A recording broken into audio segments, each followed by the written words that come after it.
Welcome to Apex Racing TV. Alex Simpson, Brenton O'Brien here for another Sim Racers Asia GT Simulator series. That's the PitTalk Asia. I'll get it right. Hello, Brenton. 2-hour team endurance race. A little bit late to the show today, so apologies for that. Obviously, the broadcast starts a bit earlier. Had a few technical issues that we tried to sort. Looks like we're going to struggle a little bit with our overlay picking up on the teams, so we'll try and fill you in as best we can verbally. But rolling start.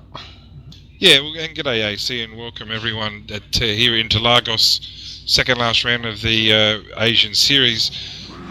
This is new ground for all of us. We haven't done team racing before, neither have the drivers. So it will be interesting how we go. Looking forward to it immensely. Yep, rolling start, that's going to help out for the Corvettes, no doubt. And it's a long 2-hour race, driver swaps, different strategies, interesting track to say the least. So we should have a bit of fun tonight. So Brenton, can you just sort of talk us through the grid order, just as they start to form up? Yeah, we've got, now you've got to excuse me, the bad boys, Vetters, which is Marcus Wang on pole. Second is Human Racing Race Designs, which is Charles Sierra and Marcus Lenderman at Zax Racing. There's a good excuse, there's all these new names. Don't have anybody on there yet, sorry. Might be, don't know. We'll find that out. Our Team Korea Dongwoo Gang, Redback Racing Team, GT3, with Warren Pickering. Fifth, Sergeant Sanchez Racing, I believe that's Harrison O'Brien in 6th. NCR Sim Racing, Asylum Racing, MVIV, Motorsport, NCR Sim Racing 2. Japan Korea Racing, Japan Parts Korea Racing 11th, and Racers Edge Motorsports in 12th. We do have Moo Run, not sure that's a legit entry, just quietly, I don't believe. Oh, no, it is Min Park in Moo Run. And at Zax Racing is Tobias Cherney and Alex Cherney. So, small field, must be said, but should be an interesting race. Yeah, first time we're joined up to look at a team event, so definitely lots of things to work out with this one. We'll try our best to keep you up to date, and there's already been a collision. Not a good start, I have to say. Yeah, I found we've done a lot of racing at Bathurst this week for the Bathurst 1000, and there appears to be a lot of collisions, but I'm not sure there actually is. So the rolling start's a good idea. There's no doubt Charles Sierra is starting the Human Racing Races on. He's been busy with the V8s this week. Next round, Marcus Wayne and Steve McCain in the Corvette. So pretty confident Australia's already wrapped up the Nations Tour, so congratulations to them. But just a strong performance by the Corvettes, and I'll certainly put the icing on the cake for that. And now that the cars are running, Dongwoo Gang for Team Korea, Asher Dieters for Sergeant Sanchez Racing, Asylum Racing with Jacek Frazek, Tim Ballinger starting in the 015, BMW, Sata, Alex Pohl for NCR Sim 2, Mr. Buffet, Razor's Edge, and Min Parker set for in the Sol McLaren. Still going to be a pretty exciting race to see how this all pans out, I'm sure. Well, as the pace car comes around past pit lane, so just going to get in formation here. It's a 2-hour race, so there doesn't need to be that mad rush into turn 1. With a small field, we don't want that happening, so cars lining up, a bit of patience, and they're away. Great start by Dongwoo on the outside. They're going to go 3 wide into turn 1 with Tobias, Dongwoo and Charles. Clean so far. Oh, good move by Charles there through the centre S's. Of course, the other thing we're not picking up on right now as well is all the skins look a little bit different. They do. Team IDs not working with changing paints, I don't think, at the moment. So just the default liveries out there. Yeah, it's something they're working on, but and it is a shame for sponsors of each team that they don't get that airplay tonight. But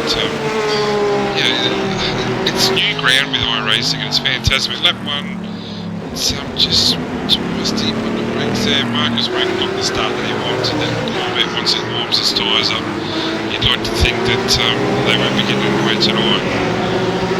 So do we have an entry list? Do we know who's teamed up with who at this point? I'm not sure if you have access to that data. No. I certainly haven't on the overlay here. So No, you get through iRacing, you don't get that either. Which is, obviously I can tell you who's starting the race, and you can actually later on find out how many laps each driver has done. But I don't have access to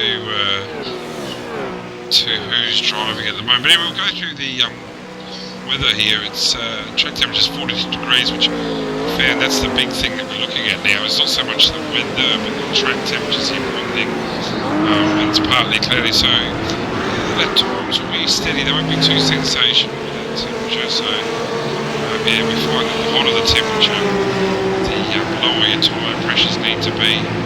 And yeah, it just doesn't seem to have that grip. Marcus won't leading even after the first lap for 2.8 seconds, so you'd probably think he's in for quite a lonely race, it must be said. But yeah, off to a fine start. yeah, is he the only Corvette out there today? Yeah, he is. Yeah, there's only the one McLaren, the one Corvette. The roughs just seem to be back in vogue as well at the moment. I think we've got about 5 Corvettes and the remainder are the BMWs. So it's really just going to be, as in any endurance race, yeah, you have to make that decision. Do you go hard early and build a bit of a gap and see if you can hang on, or do you just keep in the race and just mark time, mark your tyres, save a bit of fuel if necessary? Let's just have a quick look. See, looks like the ticker is working okay at the moment. We'll see what happens when drivers swap. Looking at the rules, they need to have a pretty equal share of the run for both drivers, so we won't be seeing someone just jump in for 5 minutes. Yeah, but the driver fair share rule, and you have to excuse us, this is new ground. I'm not sure if that means that they have to do an hour each, or whether there's a minimum laps, you know, or a minimum time, in this case being a time race. This is all breaking ground for us, so there's another race this week at Suzuka. We look forward to that already. But yeah, it's just something that we're just testing the water at the moment. This all goes well for next season. Tobias Cherney, Dongwu Gang, having a little bit of a battle out there at the moment. Such a long race, it's a completely different mindset for the drivers, Brenton. I mean, before, you know, relatively we're talking sprint races, you know, 30 laps, pretty much every track, and... Sorry, yeah, well, you're right. So, and look, what's the tactics here? Like, we're just used to these guys having field map setting 1, running to 15, anything between lap 14 and lap 17, and coming out running map 4-1. But you know, what to do here, what's the strategies here with your fuel mapping and your fuel? You know, there might be cars out here as low as field map 3, maybe even field map 4. This is just going to pan out and see how we go. Yeah, exactly. Really, totally different. No need to be rushing into anything at the moment. Certainly don't want to end up in the wall like Min Park just a few laps in. I'm sure his teammate now will be very frustrated knowing that when he does get in that car, it's going to be damaged. Yeah, but that's the extra responsibility, isn't it? Again, I can only speak for myself with the V8 Supercar race tomorrow. You know, 1,000 kilometres, 161 laps at Bathurst. You know, each team's got their own strategies, and after the immense amount of laps... Tobias having a look here, sorry to cut off. Thought he was going to get a run, but in the end just not quite got the straight line speed in that said form. Might not need the straight line speed at the moment. Might be happy tucked in, but as I was saying, just the extra responsibility you've got. If you put it in the wall when you're by yourself, you know, you can only get yourself to blame, but if you put it in the wall and your teammate doesn't even get a drive, I'm not looking forward to that feeling when it happens one day. Yeah, no, exactly. Fortunately, I think they've, in the official sessions, they've abolished the I rating rule because there was a lot of controversy over that. So That's what goes on with the official stuff, so it's good to see. I think they're going to work something new in, but for the hosted, yeah, it's just frustrating. You get yourself all prepped and practiced, and you don't even get in the car. That's the worst case scenario. So a lot of responsibility on these drivers' heads to get a good start and try and find some clear space for their teammates to jump in. Yeah, I'm loving this. Warren Pickering in the Car 15 Redback Racing Team rough has made some serious ground in the second, third and fourth, looking up the inside of Tobias here. Don't think Tobias needs to fight at this stage. I don't think any of them do. Keep on the brakes at turn one, Pickering through. So Ruff's in second, third and fourth, and the first of our BMW's down to fifth. We know about Warren, he's had a couple of great races through the season, and it has to be said, a couple of absolute shockers. Got caught in a bad accident, obviously, early in the season with a couple of races, but deep by, gee whiz, we almost tagged the back of Charles. Yeah, that was close, for sure. Just a little bit deep under brakes there. What it has done is Warren's got a good run on him here because he had to check up quite a lot, but Tobias having another little look. Well, we'll soon know what kind of field mapping they're running, because Warren's come from a little bit of distance back, and he seems to have made ground pretty easily. With the rough versus rough, kind of get a bit of a clue as to if they're running fewer strategies at one, or whether they've turned them down a bit. Also a good little battle forming up behind Tim Ballinger and Frashak there. 7th and 8th place at the moment. They've got Asher just ahead of them. I have to say I'm seriously impressed with what Tim Ballinger's done. Not just for him, his new team, and this series. He's brought new members into his team, NCR Sim Racing, and his team will be more positive next year, no doubt. And they'll just keep bringing good things to the table. Ballinger a little bit deep on the brakes in turn one there.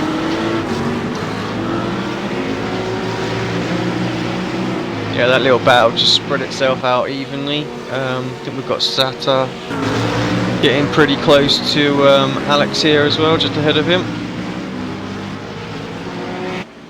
Well, the interesting is here, and this is where it could be checkmate as far as I'm concerned, was Charles Sierra in the 997 rough. Second place at the moment, his co-driver is Marcus Lenderman.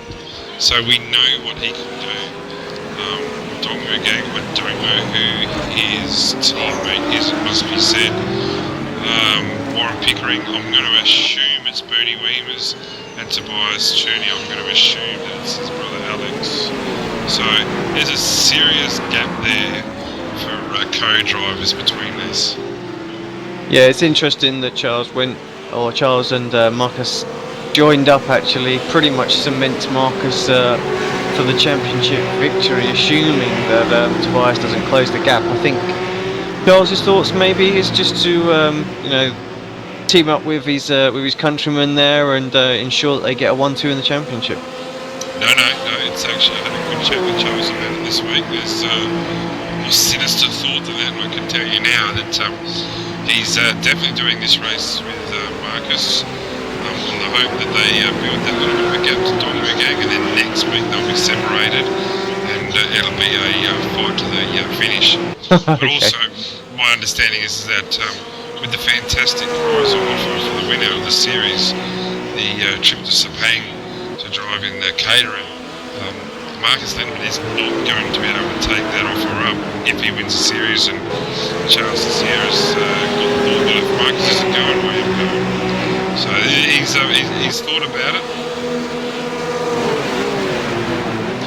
Good to see there's some background politics at work and tacticians doing their thing. Tobias having a little look on Warren. Well, the reason I can confirm all of this is because and I know you're already sick of it, AC, with Tim Jackson and myself mentioning Demonov Motorsports or Demonov Innovations numerous times. Well, this week the new signing for Demonov Motorsports or Demonov Innovations is one Charles Sierra, so he'll be in Demonov colours next season. Nice to see Charles joining the team. Great addition, I'm sure. Yeah, it just makes the GT3 our team a lot stronger, and it's very welcome to have him on board. They definitely are quite slow up front. I mean, obviously not Marcus, he's flying out there as well, 12 seconds lead, very comfortable. But these four just doing their thing, and I think Ash is starting to close them up here as well. Well, I'm looking at, let's just go to Dongwu's lap time here, 1:33.5, down on his 1:32.4 for qualifying. So you can't help but think that they kind of might be in cruise mode just to take it a bit easy, but I'd imagine that their fuel mapping is down as well. No one seems to be in a hurry here. Yeah, I'm guessing that it's quite marginal on the fuel, so they're perhaps just conserving a little bit just to try and get a couple of stints in rather than having to have a second pit stop. Should be able to make an hour. I did read in the release notes that the car should be good for 60-minute runs now, so they've probably got to do a little bit of conserving. Of course, the tyres obviously go in at a completely separate time as the fuel, and then of course we've got drivers swap to go on top of that as well, so it's important for the guys to do this in one stop.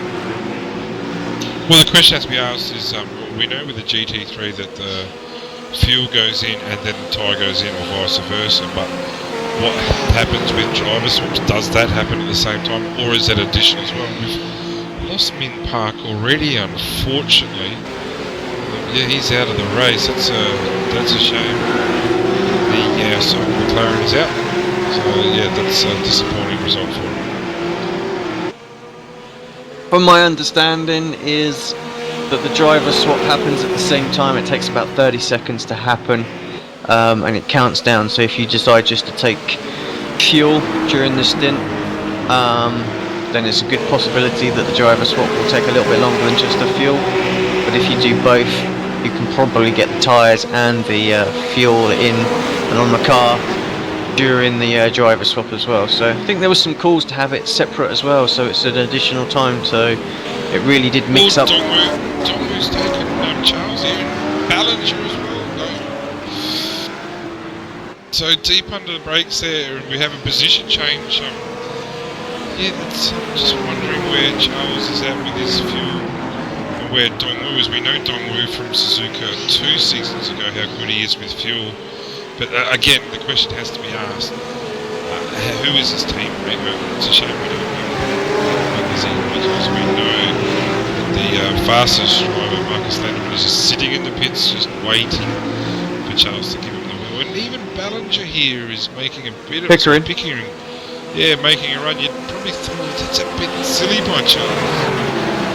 That was probably, I think he's blocked him. I think he's actually caused a little bit of damage there. And again, Charles, that's... Well, no, he's going back for the move. I'm not sure he needs to do this. Still a long way to go. I'm not sure what happened there, and Charles just looked a little bit out of shape there. Don't know, maybe he overheated his tyres or something like that, but yeah. This is going to be very interesting in the turn. Dongwu's gone from second deep on the brakes that don't need to be fighting like this yet. All the while this is going on, still in the background you've got Ashaditas closing in. Tobias. It's not letting Ballinger or Fruzek out of their sights either. So the lap times are down through probably fuel conservation, also from battles on the road. So, you know, we've got, forgetting the Corvette out front. Unfortunately, we do have to at the moment because it is a separate class. But, you know, from second place to sixth place, it's just the 2 seconds. And then from second back to 8th place, it's just 6 seconds. So close racing up front.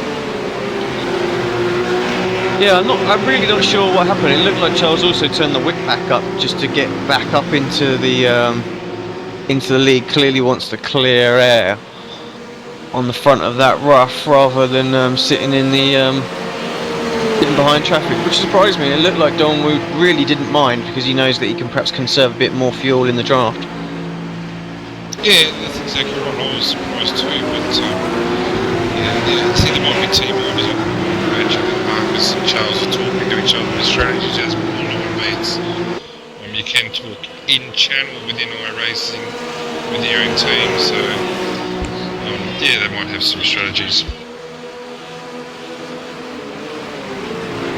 Yeah, I mean, for us, it's just a case of just seeing how this all pans out, really. I mean, now got a 5-car grouping up front. Ballinger is also going quick enough to close in on these guys as well. He's just 3 seconds behind at the moment, so that gives you an idea of the kind of fuel conservation that's going on up front here. There's no way these guys are going full at it at the moment. Yeah, well, a 133.7 by Tim the last lap compared to your 134.3, so time's taken there. You think that there's still more time to come? You have to say, even Prashak at this point, who's just half a second behind Ballinger, actually, he's coming with him as well, so we could end up with 8 cars.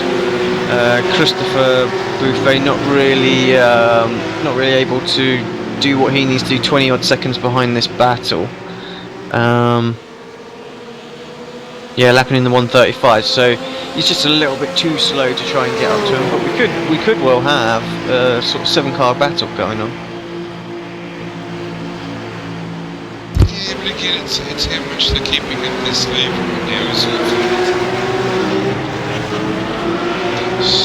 Some background noise here. Guys, Pickering maybe got a run this time on Dongwu Gang. Have a little look.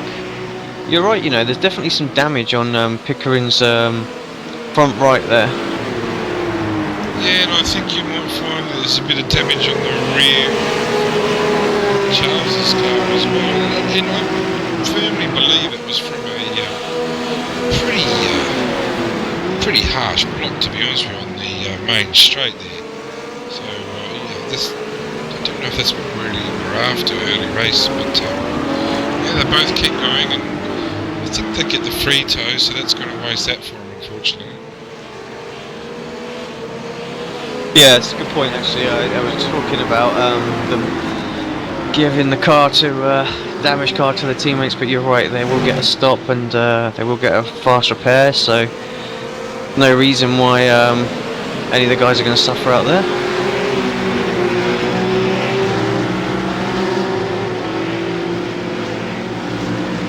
Well, lap 12, we're 22 minutes in, so still a long way to go. And this race is just settling into a pace. It's not real racy. Charles has just pulled out a little bit of a gap here. Pickering on Dongwu, I don't think they need to get that racy. They still want to drop Charles this much. Just controlling their pace, Yeah, Charles definitely picked it up that time, 33.5. That's actually quicker than Marcus weighing up front. Though he's obviously conserving fuel now as well. One extra pit stop wouldn't do them any good in the Corvette. They would end up losing the overall victory, I think. The pace of this second pack definitely seems to be good enough to keep within a pit stop distance, I would think.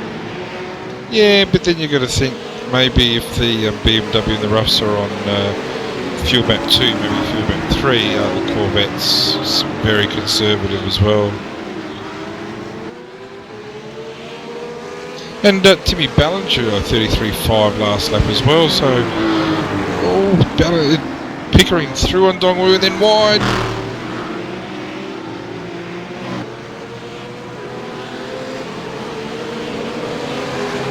It's a tricky one to call because you know, we want to see some moves, we want to see some racing here in the commentary box, but what we don't want to see is guys just making little mistakes. No, we don't. So now Tobias is making a good run on.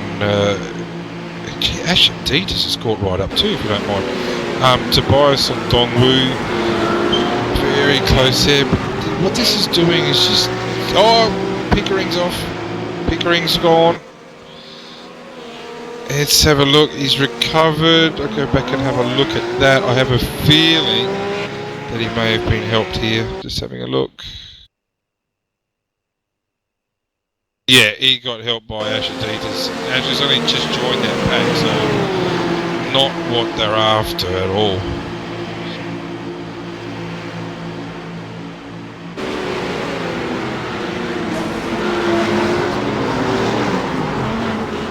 Yeah, just looking at it here on the replay, like you say, just got a little bump around. Plenty of time for Warren to catch back up, but it looked like he had the pace out there, but he might just have to push it a little bit more than he wanted to now. Yeah, now we're 25 minutes into the race. Obviously, we've got some sponsors to thank. We're just going to take a quick break. We'll be back shortly. Lap 13. Our leader at the moment is Marcus Wong. Second is Charles Sierra, and third is Dong Wu. We'll be back in a short while.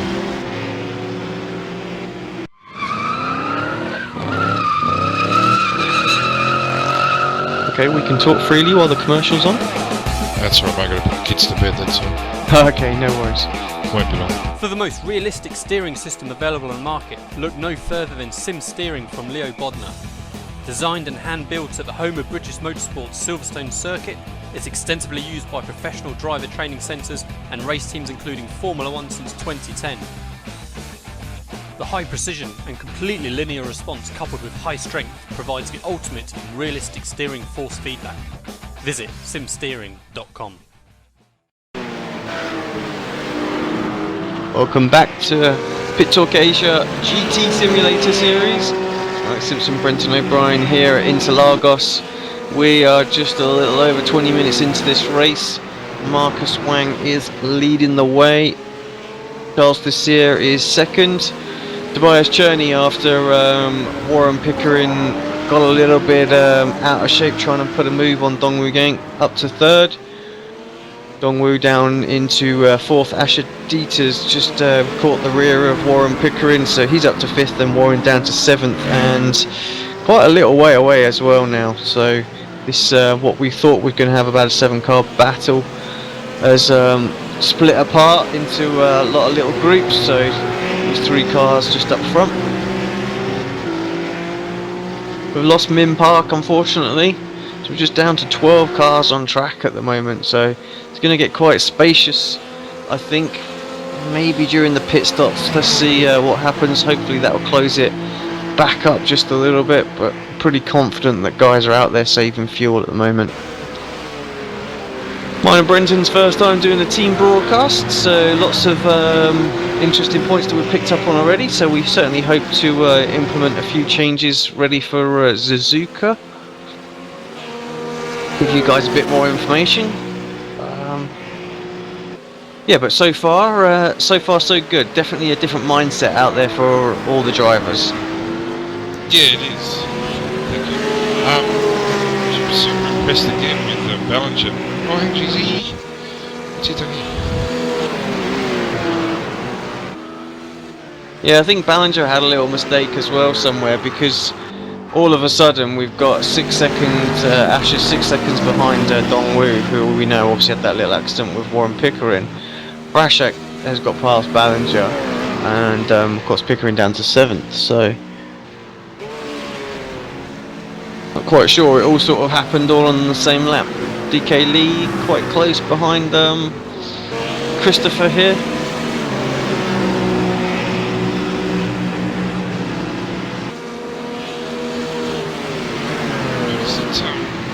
Tobias has made big ground on Charles as well. Charles last up at 33.9, Tobias at 32.9. So we could be at this stage of the race with Tobias. He's probably saved it up here and he's making a good run here. I don't think Charles needs to be defending like he is at the moment, just quietly. It does surprise me that he's defending so hard. Yeah, I'm wondering if it's a case of he knows he's got a race to the numbers, he's got a good qualifying position, and it's important to try and keep the guys behind him so that he can race to the numbers he needs to do without them disappearing into the distance. So, you know, there's a little bit of a tactical part to it as well. And we've got to mention, sorry, we've got to mention as well, in the 9th, 10th, 11th, we have haven't actually spoken about them at all. Christopher Beaufaria races Edge Motorsports, the car 69 rough. He's doing a steady job here. It's just seems to be keeping his nose out of trouble.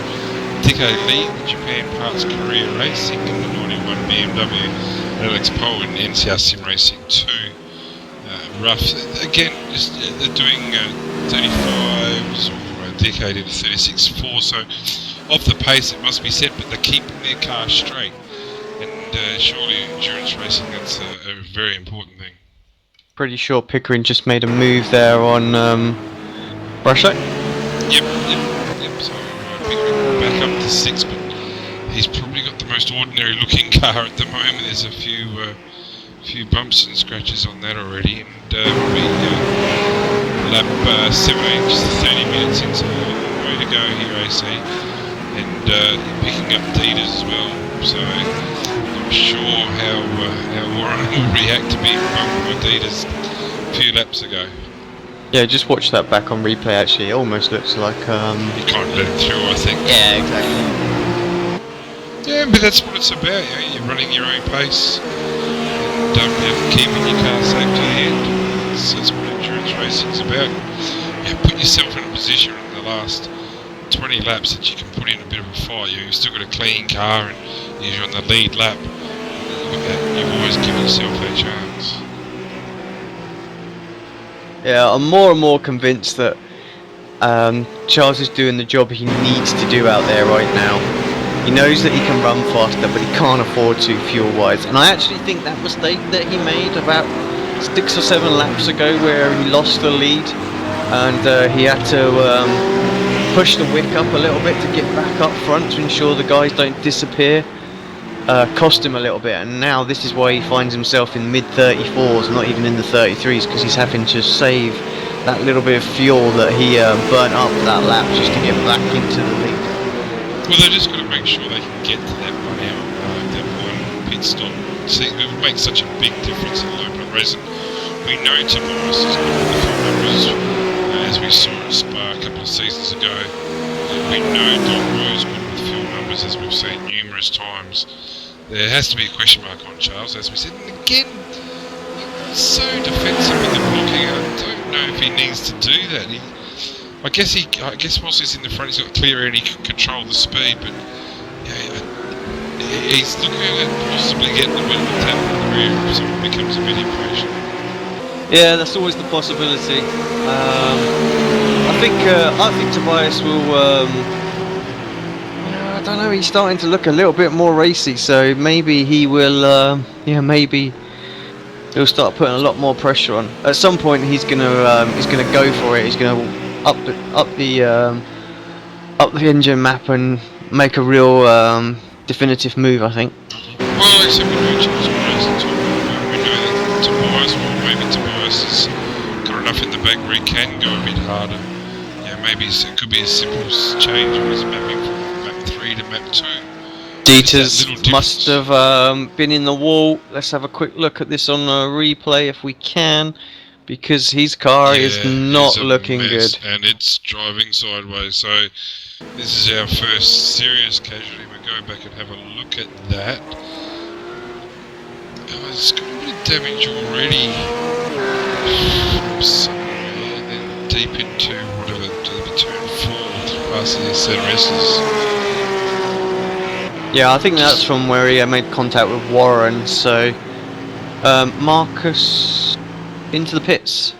Marcus Wang into the pits. Oh yeah, gets himself all out of shape actually, coming through the sort of double left-hander there, and then spits off to the right. Very hard. Very unusual. It got quickly away, it must be said, but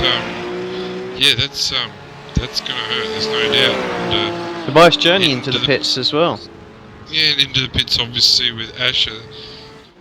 Yeah, so that's a surprise with Tobias into the pits, and Bouquet now has taken over in the Corvette. So good, solid first stint by Marcus, and this is a first for us. We're now seeing the driver swap, so I'm not sure if you've got access to the time in the pits, but Alex Cherney in the car, Tobias out of the car. So again, this is that new dimension to teams racing that we haven't seen before. And I love it. I do. I seriously think it's the best thing to come out in iRacing. And so Alex is in now. Be interested to see how his opening laps go. Going to come out possibly in a bit of traffic. Alex Pole in front of him. Beaufet and Dicke lead. 3 battling cars with 9, 10, 11 now. They'll go up a position with Alex just behind Asher. Dieters looks like he's got a brand new rough there from the quick stop, and he's out of the pits away as well. I'm not too sure what I was thinking about making it to the hour mark. Clearly they've decided that's not the case. So half an hour.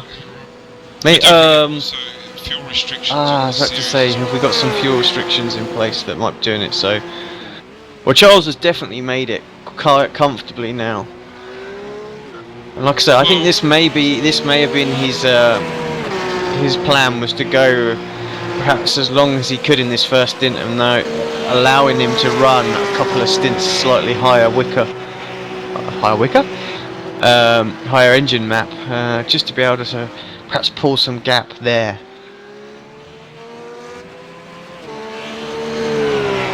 Got Frashak into the pits as well. So the strategy is going to be looking at here 1, 2, 3 stops. You have to think. They get to the about the 34-minute mark, like 20. Yeah, they're going to need 3 stops.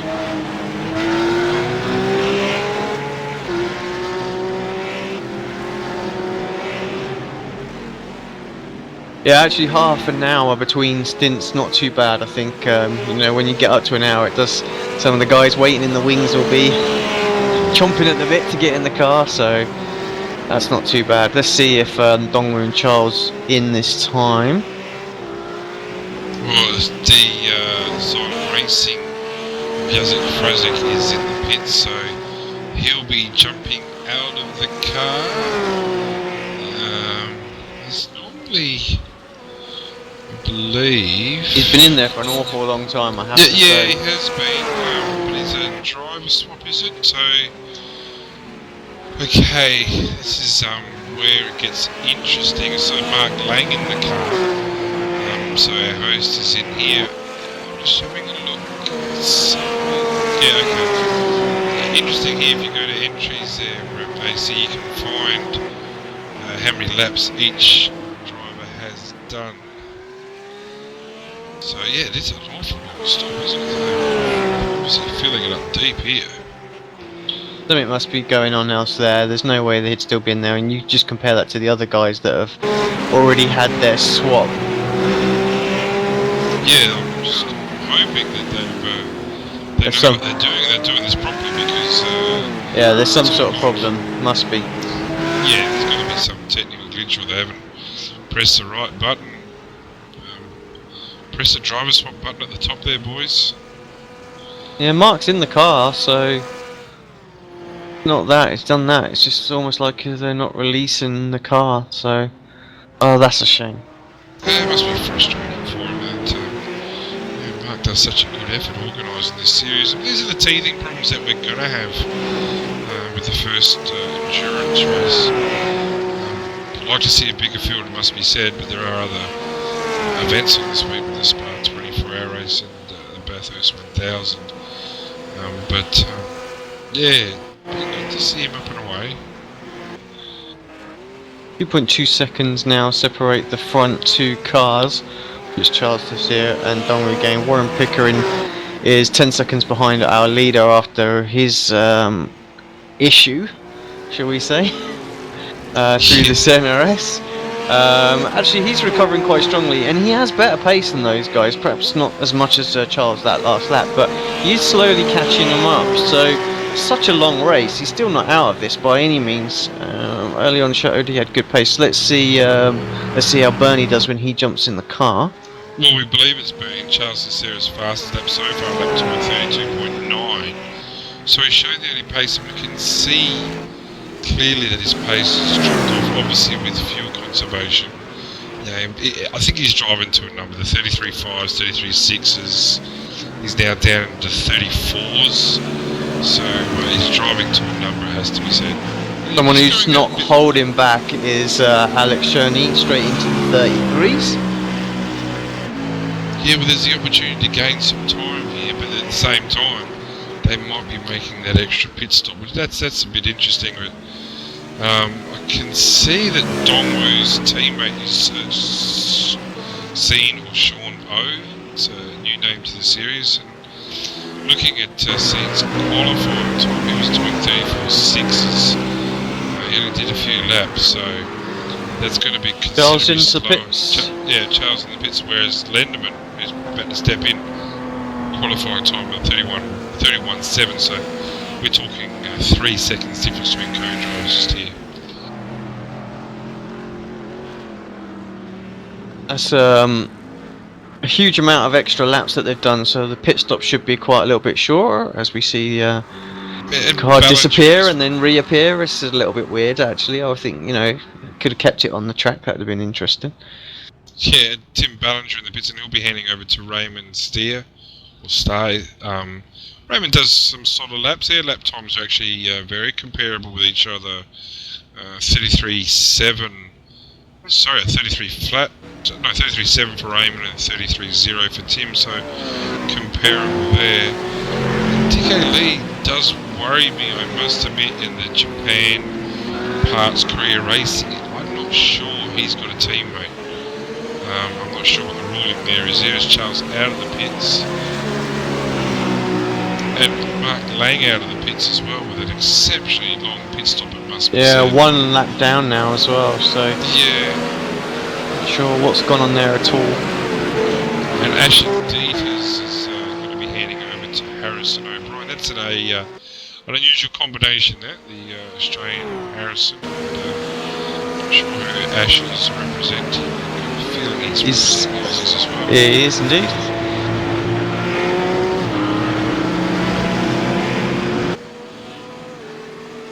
And also we've missed this as well. John Matteo in the MFIB Motorsport Rough, sorry, BMW, down 11th place. It has to be said, struggling a lot for time. This is unusual because Sato made the opening stint with the 45s, 35s, yeah, pretty slow, must be said. Matteo now in the car with 34s, but I think they have a third driver. I'm confident they do have a third driver, and Fani Lazardi has handed the keys into the McLaren, and he'll be doing the third stint with the Rough, with the BMW. That'll be interesting. What we have got actually that will be new is some in-race interviews. Let's bring up let's bring up Charles Tessier and have a little chat with him. Charles, first stint done, pretty by the numbers by the looks of it. You had a little moment halfway through your stint and had to fight back to the lead. I guess you're driving to a fuel figure out there, are you, today? Yeah. We did the maths beforehand, and looks pretty good. Hoping this. Sorry, what was just that? a huge lose by Tim Ballinger, and an equally good save after the end of Santarese as he looked to change his underpants after that, no doubt. He came very close to throwing that away. Sorry, Charles. Yeah, that's fine. Lots of incidents in my stint. Yeah, I had to fight back, get up back past Dongwu. Dongwu's in the pits now. I think he dive bombed me quite hard on that move. But yeah, managed to get past him. Car feels excellent. Marcus and I worked on a pretty even ground for us to race on, and the rough is doing very well this race. So yeah, I'm looking positive. This is the only stint I'm doing, so I'm done for the day. He's taking it to the flag because his average lap pace is a lot quicker than mine, so there's no point putting me in the car. I just hope he keeps it clean and out of Paris, and he'll be good, man. Yeah, well, about that, Charles, I'm glad you raised that. What lap did you pit? 24. 24. What's the expectations? You said you've done the maths. What lap do you think you could get to? We expected to go to lap 23, so I wasn't trying to push very hard, but staying in front of Dongwu was critical. So now I've gotten gotten to that point, and Alex is in the Chinese car, and I think is Dongwu taken over? I'm not too sure. Oh, yeah, I don't know yet, but well, see, that's the thing with this. Sean, his teammate is driving, so yeah. Yeah, I'm the slower of the two drivers in my team, and the rest of them, the faster drivers have already driven, so it was critical for me to keep them behind me. And now, you know, they switched over to the slower drivers, and yeah, Marcus can do his thing and help us secure it. Well, it has to be said that now, is there a minimum lap, or in this case, a minimum time that the co-driver has to do it? I know with the rules info it says driver fair share rule. Does that cover? And it's new to us, so does it cover how many minimum minutes you should be doing? Yeah, I think it's like 30 minutes or something like that. Yeah, there's a little meter in the car that turns green the moment you finish that minimum stint. So yeah, I think it turned green on lap 21. So I just ran the tank dry just to help the strategy a little bit. And yeah, we're bang on target at the moment. So yeah, fingers crossed. Yeah, Marcus certainly looking quick out there, 132 straight away, so closing in on Alex Cherney. They're obviously on a different fuel strategy to you as well, so I guess one more stop by the looks of it. So we'll see how that plays out. Just looking, we were talking obviously earlier on, I know Brenton was picking up on you defending for perhaps everything you could out there, and I guess that was all part and parcel of your strategy. You know that you were perhaps running a little bit longer and you had to keep them behind to give yourself a bit of comfort. Yeah, I just had a quick word with Tobias. Yeah, I think he short fueled that stop as well, try and undercut us. But yeah, I think a 2-stop here will be very tight, especially with the BMW that he's running. He's a smaller tank than the Rough. So yeah, I think it'll come down quite tight at the end, but hopefully Marcus's average lap pace will make up for the extra stop if they are 2-stopping, which I doubt it. I think we are 3-stopping, so yeah. Hopefully they don't 2-stop, and it will be tight. And just confirm with our viewers the reason why you would be teaming with the series leader when you're in second place in the series. What's the story there? Well, it's there's no point trying to try and beat each other. He's probably if he finds a teammate, that would be fighting each other, and it might cost ourselves a championship between us if we do tangle up with each other, which we inevitably will, because both of us want it badly at each other. So yeah, I'm hoping we both finish first and second, and yeah, we'll see how that goes. But I'm pretty happy either way. And what's the story next week? Teaming again or going separate ways to possibly try and win the championship for yourself? Yeah, if this race, next week I might be partnering with someone else. I've already sorted out the drive. If we do not finish this race, I definitely need to try and win the next one. I've already found a driver, and he's pretty good. So yeah, I think we'll see what happens after this race, because the minimum quantity to race with, like how many races we need to race, is like just one out of 2 endurance races, and the best finishing position counts. So yeah, we're seeing Marcus trying to overtake Alex at the moment, and yeah, it's quite tight down turn 1. Yeah. Marcus doesn't really need to take the fight to Alex here. We know that Alex is probably short field last time. Confident here that Marcus has got the genuine pace and already up the inside, so you'd probably think here that he would grab that position. Alex not really defending that hard, it has to be said, just rolling the car behind Marcus. So a change here now for first place in the GT3 class. We have to remember the car. Has to remember that meantime the Corvette of Stephen Bacade and Marcus Rank way out in front. They're 41 seconds up on the rest of the field. So some good disciplined driving it has to be said that it's a bigger tennis racket, the Corvette, so their expectation is that it will go faster. But yeah, they're doing a really solid drive. Yeah, really good driving by the Corvette this race. Glad he got away the start. So, Well, what do you yeah. think of the standing start? Rolling. Well, Rolling start. start. Yeah, rolling start. I mean, yeah. Yeah. Rolling start compared to the standing start. That's what I meant to say. It's alright. Yeah, I think it's a pretty good way to start the grid, especially with the Corvettes in front this season. It should have been done a while ago, but yeah, I personally prefer standing starts because you know I tend to have pretty good starts in my car. So personally, with the Corvettes not in play, I prefer standing starts. But with the Corvettes in play, definitely rolling starts help a lot because on the first lap they complain of cold tires and what have you. So yeah, it's good to eliminate one of the possibilities that will mess things up for the GT3 drivers. Well, enjoy your afternoon off then. I have to say, go put your feet up. Watch Marcus. No, there's no putting your feet up there, Charles. There's some V8 supercar driving practice to be done, different servo mate, so go punch out some laps there in your Domino Motorsports number 5.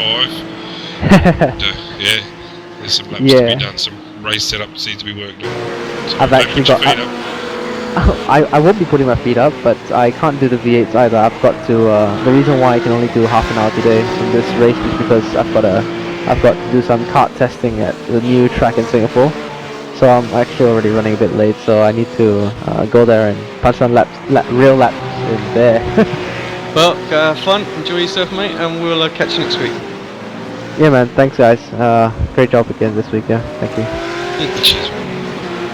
That seems to be there's a bit of a pattern developing here. Mr. Buffet in the 69 rough did a solid first stint, it must be said, in the rough, and he's handed the keys over to his teammate Paul Nelson, the Australian representative. And yeah, Mr. Buffet, he's left the race, and Paul Nelson put him in the car. Well, this is the thing. You can obviously, guys can come and go out of the session as as much as they want. Go and do something else. Yeah, it's up to Paul now. Mo has made a mistake with Dongwoo's car. The 46 rough has just lost it. I think there was that in second last turn coming into the last turn coming into the main straight now. So more time lost for the rough, and this is where the co-driver comes in, doesn't it? I'm not sure he's done that many laps in the rough. Some solid laps, it has to be said, with mid to high 35s. He's going to lose a lot here. 45 seconds now. Sorry, 145. So losing time all the time to Tobias and to Tobias and Alex, it has to be said, and to Charles, and now with Marcus driving. So I think they're already the lap down as well on the Corvette. I'm pretty sure they are. So, yeah, they are. Yeah, so we ought to be 53 minutes into the race. So some worrying signs here for the Dongwoo camp. Well, we're joined by Tobias. Obviously, your brother out there at the moment doing a good job. Just been overtaken by Lenderman. You guys are obviously on very different strategies out there. Yeah, tell us about your stint. It looked like you're being held up a little bit there. Yeah, first, hello guys. Yeah, I was just in a short discussion with Charles there. He just told me that Marcus will run until the end now. So I was not that happy to hear this because, I mean, you guys saw how easily Marcus passed Alex there, and that will be obviously a very tough challenge there to somehow get up to him again. Yeah, I was surprised. I didn't knew exactly what the guys were doing there at the first stint.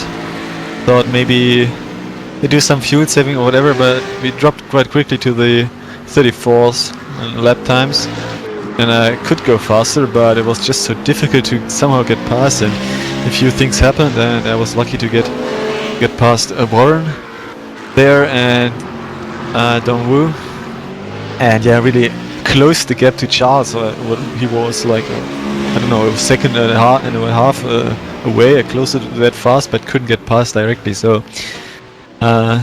very interesting race so far. Didn't thought that I would be competitive. So somehow a lot of the guys decided to choose the roof instead of the Z4.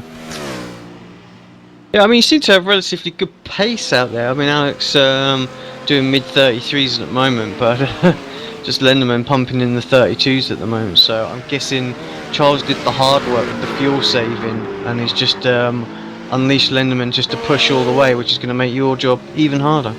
Yeah, I guess he will push all the way. So he will. They want to do more stints in total as well. So otherwise, 23 laps that Charles did is not enough to do a two-stopper. You need to somehow. Well, I expect 76 laps, something around this. So it would mean we need 25, 26 laps. And so the BMW is able to do 24 laps easily, without even playing with the fuel maps, I would say. And a bit extra saving here and there, and fuel map. We could have done a two-stop, but it would be somehow not the idea of a team event, at least in our case. Of course, when Charles is not able to continue any longer, then yeah, it's also fine that he only runs one stint.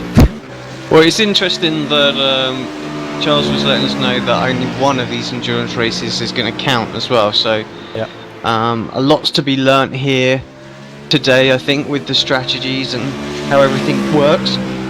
Excuse me. Obviously, I'm sure we'll speak to you again before this race is over, but Suzuka as well. So you're obviously looking to hold on to that P2 in the championship, and maybe even try and close in on Marcus. We have seen mistakes have happened in the past, so championship's not over for you yet. I'm looking for it that Marcus starts doing some weird stuff while he's running there on its own. So yeah, I mean, Alex is doing a good job considering that I think he never raced this car here before this morning. We started practicing 1 hour before the quali. We were not sure exactly when the race actually starts, so the race start is actually from our time 3 hours earlier than it had used than we had to use to, but it's still fine. And yeah, so good second place in the GT3 class is also really good, beating John Woo and his team, and also Warren, who had good pace there in the first stint. Yeah, I'm afraid some of the earlier time is my doing, just with a clash of broadcasts that are coming up. I asked Mark, and he was kind enough just to push it an extra hour forward for me. Yeah, no problems. I mean, since we didn't have the V8 before, everything is fine. We've just to catch up with what's going on track. Sorry, Tobias, for a second. We've just seen Tim Ballinger put a move on Brett Wilson. Brett obviously is Warren Pickering's teammate. We were unsure until he actually jumped in the car who it was. So yeah, Brett's in there for Brett Racing. So we'll see how those guys pan out. One thing we're also learning here is that Dong Wu Gang's he's going to be very worried because Sino's lap times are 35.7, a 45.7, a 47.9 and a 36.8, so he's lost 20 seconds in 2 laps with 2 very bad errors for the team, and all the way down in 8th place now. Yeah, perhaps not what he wanted for sure. Tobias, this must be music to your ears actually, because he was relatively close, but this pretty much confirms it's just between you, Charles, and then Marcus if he slips up. Yeah, I really hope that we might somehow get closer to Marcus in the end zone again. I still have to figure out how we do it. So, yeah, but Alex, my brother is doing a good job. Still in the mid 33s. Quite consistent so far as well. Yeah, Marcus slowed down a little bit now as well, also in the 33s as far as I can see, well, the last lap anyway. Yeah, he was lapping the other Alex here, Alex Paul there. Okay, I'll take that back then. Yeah, let's. I think as long as he can do good, consistent pace, you just never know. It just needs to be close enough. Any kind of mishap in the pits or anything like that with fuel or whatnot, and you can pounce, can't you? Yeah, so maybe even after the first stop, after Alex's first stop, I might be able to be ahead. I don't know. Then I try to challenge Marcus. Otherwise, I have to close the gap. Well, good luck he's only 6 seconds ahead, so I do think there's a bit of ring reserve there for him. But a bit of work to do, must be said. How are you finding, before you go, how are you finding the enduro format? It's not all out attack racing to numbers and with the team event. How do you find that? Actually, it's quite a bit different, yeah. So even though the first stint, I think we had some laps where you didn't really notice the difference to some kind of sprint racing. Forecast very close together. You always have to remember that something like if I crash, my teammate will be not happy. So it's quite interesting. I never have done some kind of these endurance races within team. So at least on iRacing. So I think it's a great experience, and I'm really looking forward to some longer races but obviously bigger teams.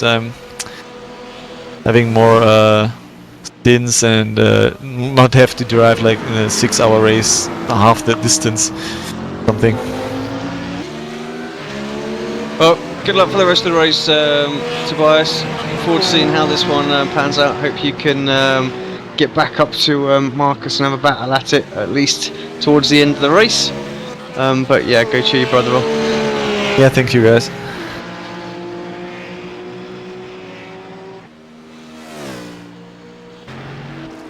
Well, the field started to really spread apart now, Brenton. We're just about the hour mark now, so we've got now 2 minutes left according to my official clock. No, we've got 58.5 minutes left. Well, actually, no, you might be right. Sorry, it might be an hour left. Yeah, you have to take the pace lap into count, don't you? Yeah, we'll go through them as we're at the standings. Obviously, the Corvette now from 44.6 seconds ahead of Marcus Lenderman. We've got the Tobias and Alex in third place, 52 seconds off the lead, so 8 seconds down. Dongwu's teammate, it's got to be said, has struggled, and they'll find themselves a lap down pretty shortly, I'd imagine, if not already.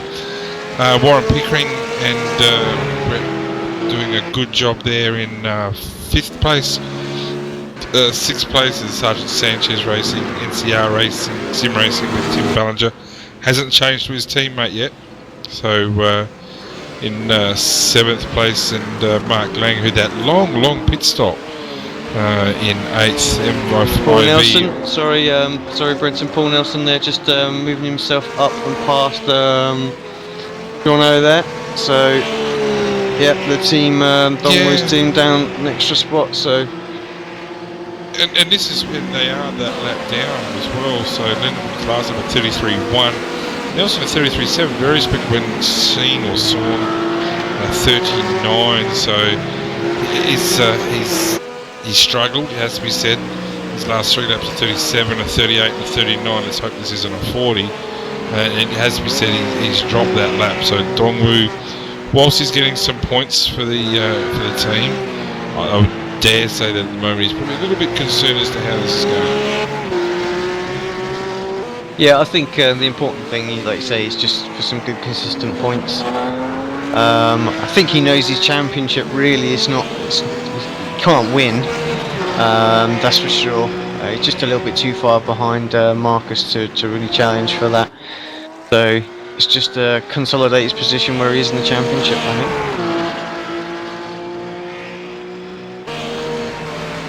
Steve, okay, we haven't spoke much about Steve. 45 seconds out in front now, obviously the only Corvette here today, so he could park it right now and win the race. Well, it might do a lap on board with him as we just love listening to this thing go, but it doesn't seem to be going that fast here. Well, just, well, you know this track better than I do, AC. How about you talk us through a lap when he goes across the strike? Yeah, sure, no problem. Just- It's just a great sounding car. He just seems very conservative here. Very conservative. I don't think he's pushing it at all. No, he's not. But I mean, last time by, the lap time was still pretty quick. Not as quick as Marcus has done. But anyway, here we come to start a lap at the famous Interlagos circuit in Brazil. No, we don't. We're Pits heading in. into the pits. That's why he was taking it easy. Anyway, That's this why is the he's taking it easiest. easy. This is the easiest bit to commentate. He brakes for the marker cones, gets it into the box. How did we both know that a little piece of us thought this is going to happen? Well, I'm sure. Let's see. Actually, if he. Oh, that's a good point. There. For whatever reason, me drivers are not shown in the broadcast as well. Excuse me. Well, so Bouquet out one, back in the car. So, well, what this will do is, if the Corvette has to have that extra stop, I don't think it's going to be an issue for him, but yeah, down to 45 seconds to Marcus Lenderman behind. There'll be a fairly long stop, no doubt. Out of the pits now, and add Lenderman through. You can see him in the background there. Yeah, it's going to be interesting to see how this pans out. I tell you, I mean, there could well be a GT3 winner of this race overall. It just depends how many extra stops that they're doing in the Corvette. I mean, to be honest, they're on just for another. What they're going to do? Another one, I would think, after this. Be another stop, yeah. And I would say that the Rough will probably have to do another two. It'd be coming up to pit stop time for them as well, I'd imagine. Yeah, in that case then that's not going to happen. So, just chatting rubbish there. Alex Cherney, he's into the pits as well, so I'm guessing Tobias is going to jump back in the car as he... We'll just wait for this all to pan out. As you guys will probably noticed, we have to reset our overlay when the drivers swap and change, so the updates with the right driver. Pretty sure there is a little bug fix for that now, so that we can have the right driver shown without having to do that, and we can bring you all the information like pit stop times, which we can't right now.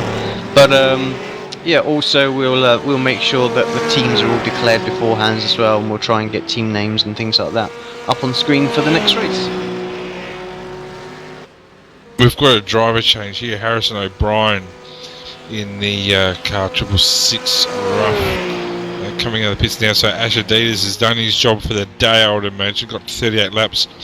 I would think that Harrison will bring it home from here. So a solid performance, 7th at the moment. And I have to give a good shout out to a couple of guys, a couple of Aussies, it must be said. Tim Ballinger has driven solids up to lap 40 now. I'm thinking it might be close to pit stop time for Tim. Up into 4th place, and Brett Wilson in the Redback Racing in 5th place. Punched out some good laps here, Brett. Its last laps 34.9, 35.5, 35.6, so running to a plan, no doubt. So good solid laps, and then also back to Paul Nelson, taking over from Christopher Beaufet. So Paul's already on to lap 13. Their fastest lap's 33.7, which is very comparable to some other teams. So up into 6th place, and I would imagine that Paul will bring it home from here. Yeah, I think that's the And case. I've got a problem. I have a feeling they have. Yeah, this is going to be interesting here. That I think is that we were just talking about Harrison O'Brien getting to the finish.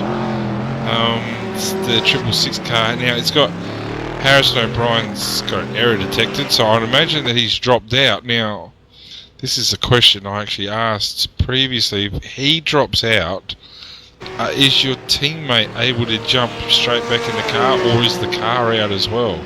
I believe what happens is that the teammate can jump back in, has to take over. It initiates like a fast tow, so it comes back to the pits. You know, it takes 30 seconds to a minute, depending on where it was on track, and then he can jump back in the car. So, believe that is the case. He needs to obviously be aware that that's happened, and hit the He's going to be hit the sitting button. near the car, doesn't he? He's going to be sitting in front of his PC, knowing that his co-driver is disconnected. And if he's not there, well, that car's just going to be sitting in the pits for a long, long time. Raymond Steer is in the car now, just letting our leader through, and Harrison O'Brien back now. So Raymond's in the car, a really good stint, has to be said, or 2 stints by Tim Ballinger. Congratulations to him. Some solid times, and they've put that BMW right up there in the mix.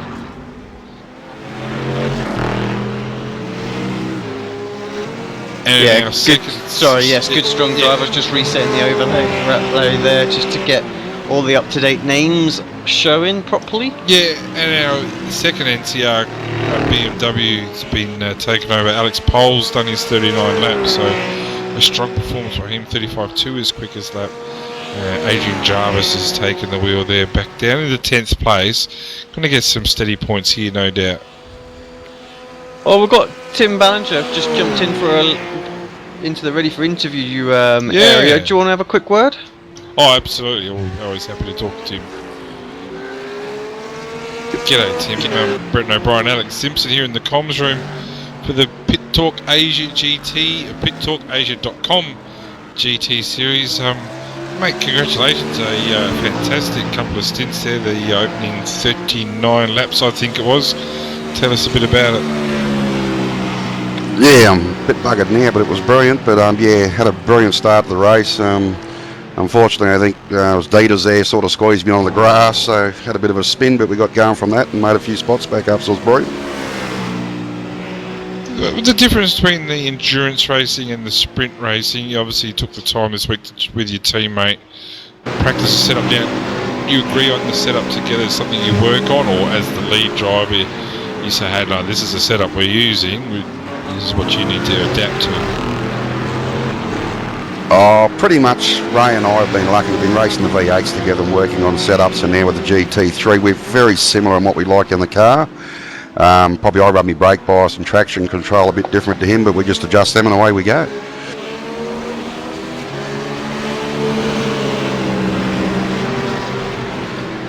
Tim, just Alex Simpson here, sorry. You're saying obviously you got caught up unfortunately in the early laps there, but you made good progress, good pace. We were sort of tracking how it was going. You were slowly catching up to the back of that sort of big gaggle that we had to start off with. The race is really separated apart now. What are the challenges for like the motivation? You know, when you start to see big gaps starting to form. I know actually Raymond's coming under a little bit of pressure right now, but these long races sometimes can, I think, when the pack splits apart, can be quite tough. Yeah, right. You're sort of out there on your own for a lot of it, and you're just trying to do consistent laps. But with the system that iRacing's got in place, having your teammate being able to talk to you on channel and that, and just giving you updates and a bit of motivation, it's actually a lot better than what it is on a longer race on your own, because you've got that pressure of bringing the car back for someone else. So it is actually quite challenging. Yeah, I think we were talking earlier actually to Tobias, and he was saying, you know, the importance of not crashing the car always on your mind. Yeah, definitely. Yeah, I don't think I'd like to go back to Ray and say sorry, mate. So I was just lucky when we had that little spin. I think it was a zero contact with no damage, so we were stoked with that. And yeah, Ray will hopefully push on and just do a constant speed, and we'll see where we end up. So knowing that you've got the feeling that you don't want to leave your teammate down, do you drive more conservative, hold inside because of that? Or, I know it's an endurance race and you generally are more conservative, but is that just coming to your mind whilst you're driving?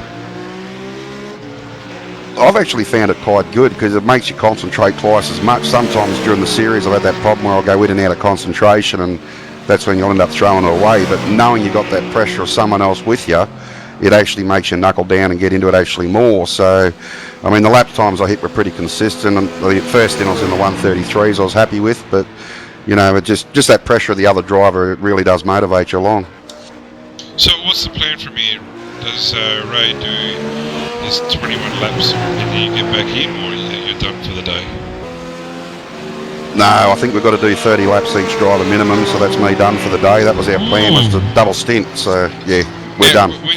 Okay, so 30 laps, then what makes you believe you're going to do 30 laps? Oh, that's what he had on the forum. We've got to do minimum of 30 laps each driver here and minimum of 20 laps each driver at Suzuka. Well, we've got a very interesting dilemma here at AC, because we've got Charles Sierra, who's hanging around. He's only done the 23 laps. Yeah, and not scheduled for any more either. So. And not scheduled. I think Elvis has left the building. He's gone. So yeah, that's going to be very interesting to see what happens there. Whether it's we'll have to have a look at that ourselves. Actually, whether there could be a chance of DSQ. That was in the rules there. Tim wasn't. I haven't had a chance to look. Sorry, I've been away all day. It did say minimum 30 laps, did it? Yeah, in the forum when he first posted for the Enduros and the driver swaps, it did have a minimum of 30 laps here. So I was actually planning on going a bit longer and going through two full tanks of fuel, but we were down to the 58-minute mark, and I was just stressing a bit that we won't get Ray get his 30 in, so I've actually pitted a bit earlier than what I was planning. Well, that's very interesting. So, look, thank you for that. Now, so you're done for the day. What are you up to? I think you're up to 5th or 6th.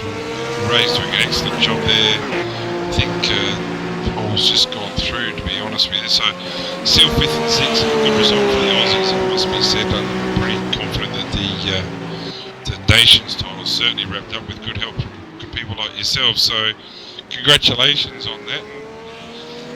Your thoughts on the endurance racing? Yeah, first time I've done one, I don't mind it. It's just lucky that Ray and I, we've been practicing. I think I got some practicing Wednesday night again this afternoon, and like our fastest lap was only 0.3 per second difference. So I think our average lap might be a little bit more than that, but he's not that far off the pace, and we get on well together, so it's a good mix. And that's what we find the big difference here is, Cino's times are really, really struggling, it has to be said. So, yeah, we'll have to look at this minimum 30 laps, and thank you for sharing that. That's going to come back and be extremely interesting. Yeah, I hope so. Yeah, alright mate, well good on you, congratulations for what you've done in the series so far. We still have Charles downstairs there, Alex. We might drag him back up here and see if we can scare the life out of him. Yeah. Cheers, Tim. Good on you, Tim. Thank you very much, fellas, and thanks for hosting it once again for us, and thanks to Mark. Cheers, mate. Cheers, mate. Back soon, Alex.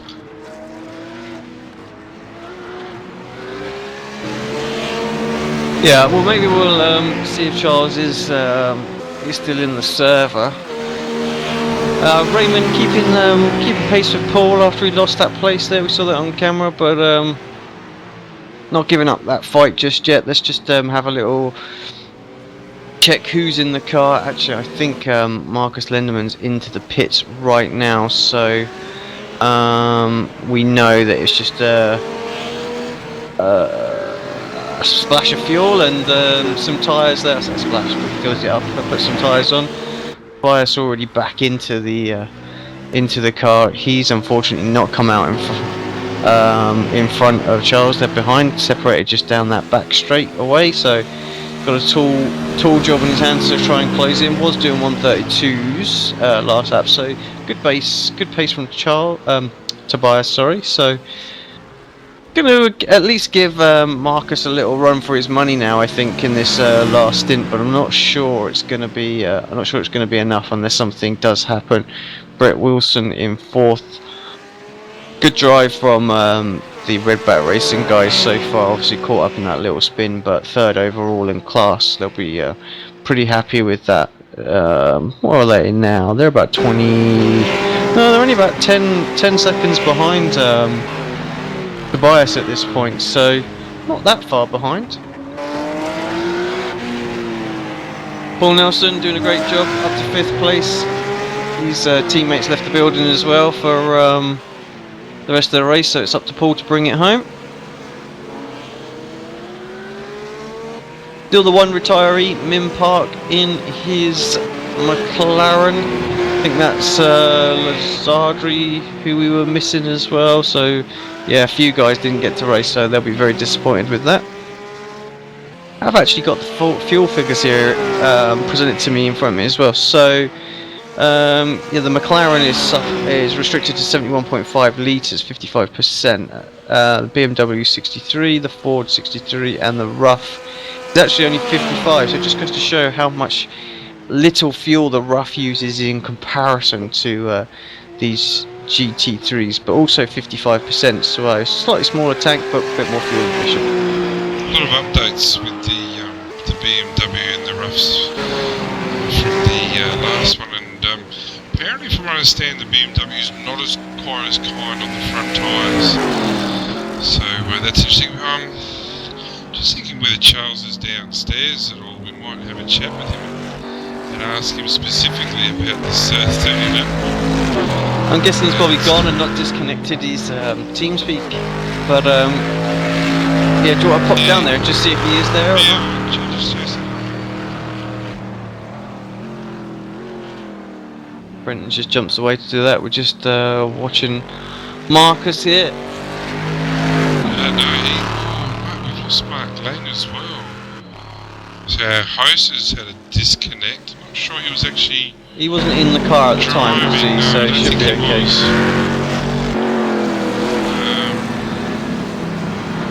Yeah, well, this is interesting. There's you could, if we can get Mark up in the TeamSpeak. Just have a chase and find this in the forum somewhere.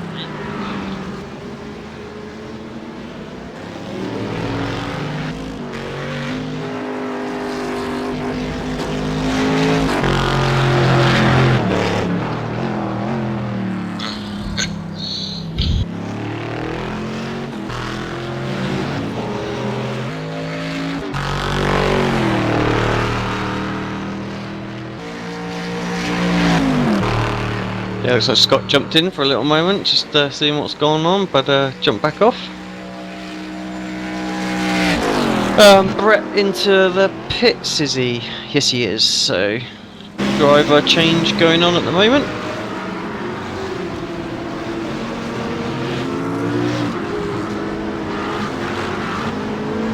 Yeah, just having a look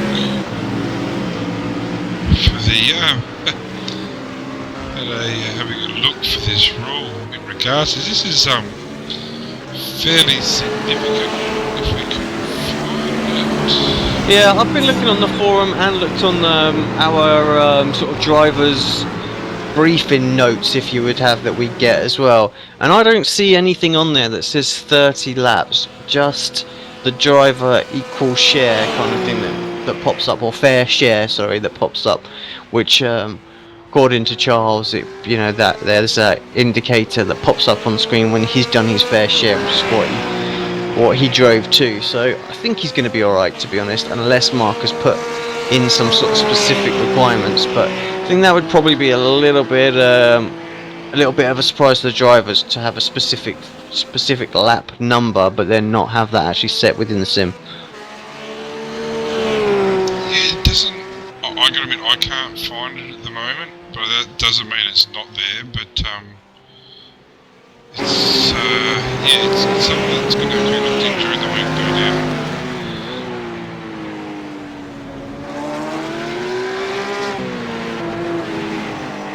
I've been really impressed with the Corvette boys today, Bocade and Marcus Wang. Just getting the job done.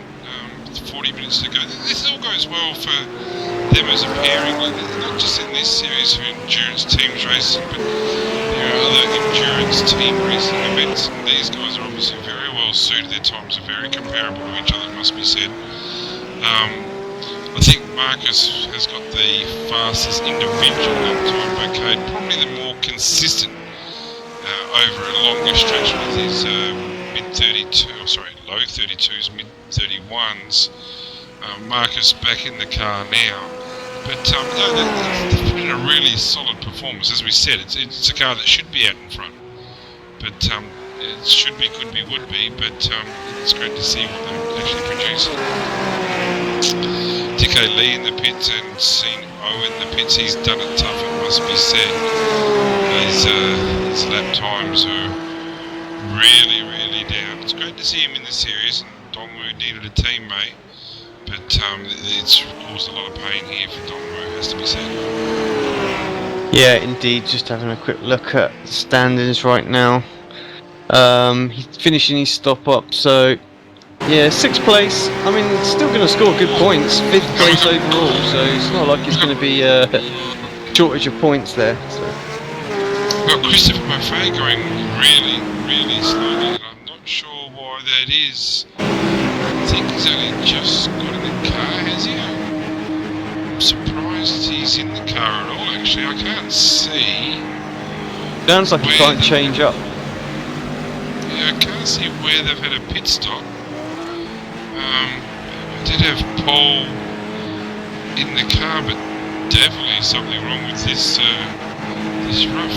Whether he's trying to save fuel or they got the. I'm looking at it now. It sounds like they either can't change up, they're stuck in first gear, or the rev limiter is stuck on. Yeah, that could be it. Or alternatively, I'm wondering whether they haven't put petrol. They've only put the tyres on and haven't taken fuel. Yeah, I don't see it because when I'm on board the revs of the car, it's absolutely fine. It's trying to. Yeah, I'm on board now. It does sound like the rev limiter is on. Yeah. I think this is devastating because they did such a good job getting through the field, just dropping time all the time. But you know, I don't mind this type of thing. It's actually, I hate it happened to me, mind you, but yeah, maybe some car issues that are unusual. We don't get that, but well, he's obviously coming to the pits. Maximum. See, I think you're right. Maximum speed of 70, which is the same as the pit limiter in the pit lane. So I think his pit limiter's stuck. I think he's spot on.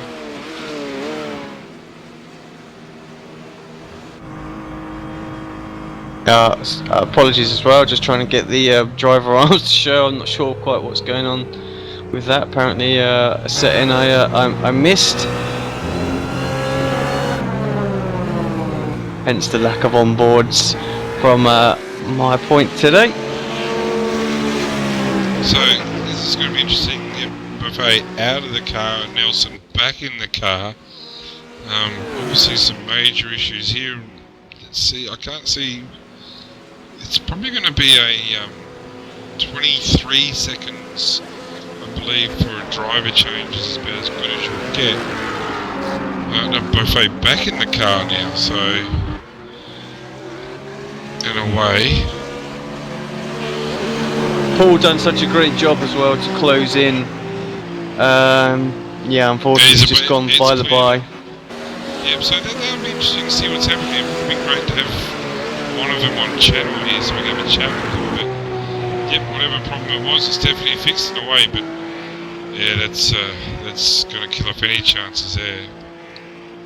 These are the things that can happen in sim racing, especially the endurance racing. You know, little moments like this can really upset your race. Disconnections, all sorts of things can happen. This is why Lindeman's not clear at this point. If he has a little moment, a little drop of connection, where Charles could jump in pretty quickly and pick up the pieces and perhaps stay in third or fourth place, won't be able to do that with Charles not around. Particularly off in the centre S's there. Well, that's right. If there's any issues for Marcus, as we said, this is probably one of his easier races, has to be said. You know, anything could happen at any time to anyone.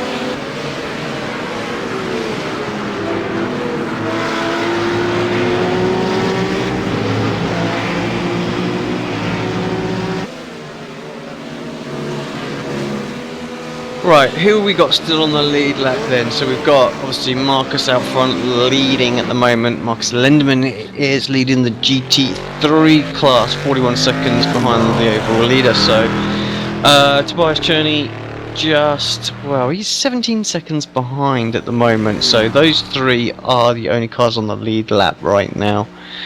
Warren Pickering just moved himself up into fourth place and passed Raymond. So Warren back in the car. Brett did a good job, but perhaps just not quite got the same sort of pace that Warren has out there. So back up into third overall. He'll be pretty happy with that though. Yeah, it will be. And to be fair, the Cherney boys have done a bloody good job here, it has to be said. They're only 17 seconds down after 52 laps are they on now, and 53 laps, sorry. Yeah, that's a good effort, the 17 seconds. The strict pit strategy is obviously has worked out well from thus far. So, yeah, they're to be congratulated. They play their cards pretty straight. They don't have the outright speed. We know that throughout the series, but just the strategies can make so much difference. Again, they dropped a bit of time that lap, but they're still there. They're still hanging around. Yeah, one little moment with a back mark or something like that, and this race is going to be blown wide open again. And we go on board, Dongwu's just made up a position straight away. Dongwu gang, last lap at 32.594, fastest lap was the fastest lap of the race, to be fair. 32.5, I'll have to have a look at that. He's anything up to 5 or 6 seconds a lap faster than what his teammate was. Shane was doing 37s, 38s constantly at the end there, and Dong was showing at 32. So, yeah, over that longer period, it hasn't done Dongwu any favours.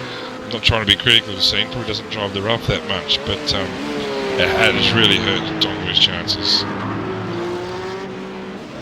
Yep, this definitely is the thing with this team racing. I think also it just goes to show that we've seen a real lack of strength and depth from the Korea team this season, where a couple of seasons ago they were, absolutely fighting for the victories in all the races, but just seem to have lost that strength and depth at the moment. Yeah, it's a shame. There's been some great Korean drivers in the series. Just have a look at Adrian Jarvis up into 6th in the NCR Sim Racing 2 car 016 BMW. Alex himself done a great job up into 6th, but there's a lot of damage to the front left of that car. Obviously been in a incident somewhere, and that's got to be affecting this race pace, and Dongwu's going to just catch up. He's going to eat him very shortly. Yeah, just 2.5 seconds, 3 seconds a lap. They'll probably be on him by the time we hit maybe the back straight.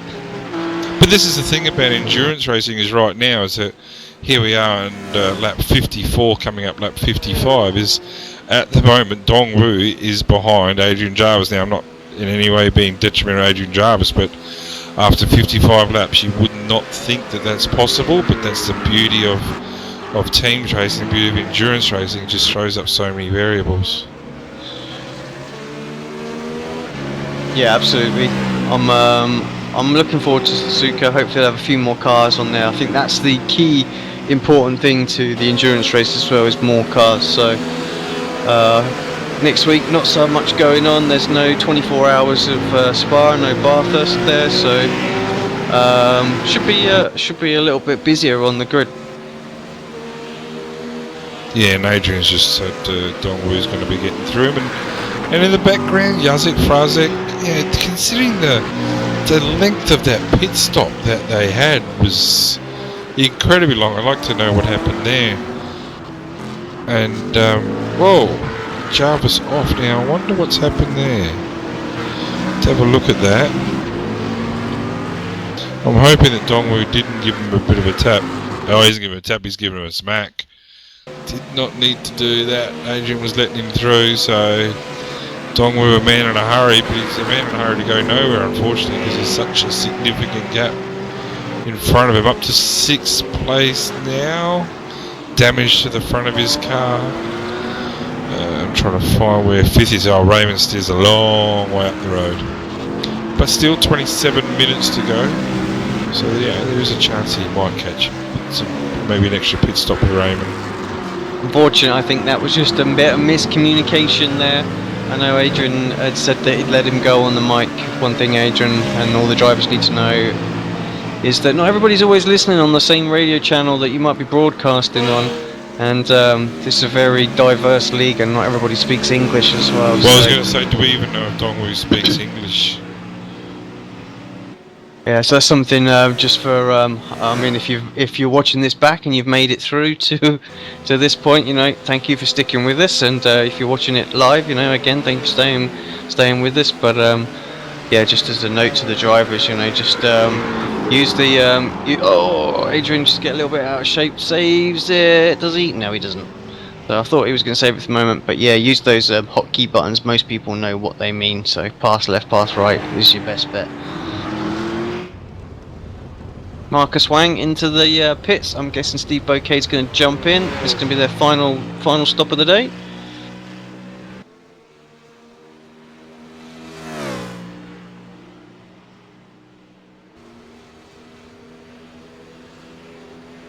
Vice Journey sat there in second place, 28 minutes left of the race to go. I don't think his brother.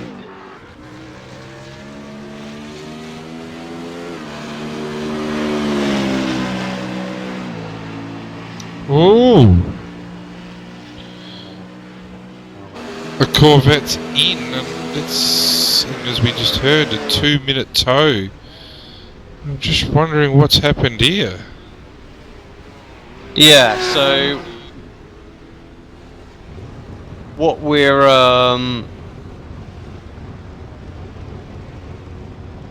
hearing over some of the team radio now that's not being broadcast is that Marcus's pit, Steve Bouquet, has come to take over. As the driver swap has been initiated, the car has actually been dropped, and of course what's then happened is that it's having to fast tow the car back to the pits. So it's taken 2 minutes to do that, and this is what happened to Frashak and was it Mark Lang earlier. So this is definitely causing some problems, and I think this is going to affect the overall race win here as well. Have you seen the replays? What's actually happened there? It's as they're doing a driver swap, the car's actually literally kangaroo hopped into the air and landed quite hard, and that's a massive glitch. That's really bizarre. That's definitely worth looking at while they're in the pits there, and that's a terrible shame. That's you don't like to see that. Well, I need to make sure that gets reported because for all the good work that they've done in introducing this, that's a game stopper. Yeah, that's the type of thing with imagine you've driven 23.5 hours at Spa this weekend and you're fighting for the lead and you're doing your final driver change and that happens. You wouldn't be too happy. Bathurst tomorrow, you're at lap 130 last change, you wouldn't be happy, so definitely needs to be reported. I'm looking at Harrison O'Brien in the 666 rough as well, and he's jumping all over the shop as well, so I'm just wondering whether there's a problem developing here. I hope not, but he's all over the shop.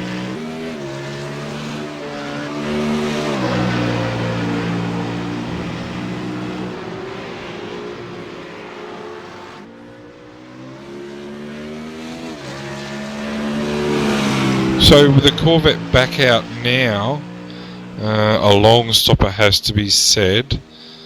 Well, gee whiz, over a minute behind now. I don't know whether Lenderman would need to pit again. Perhaps he does, but who knows? It could close it right up here.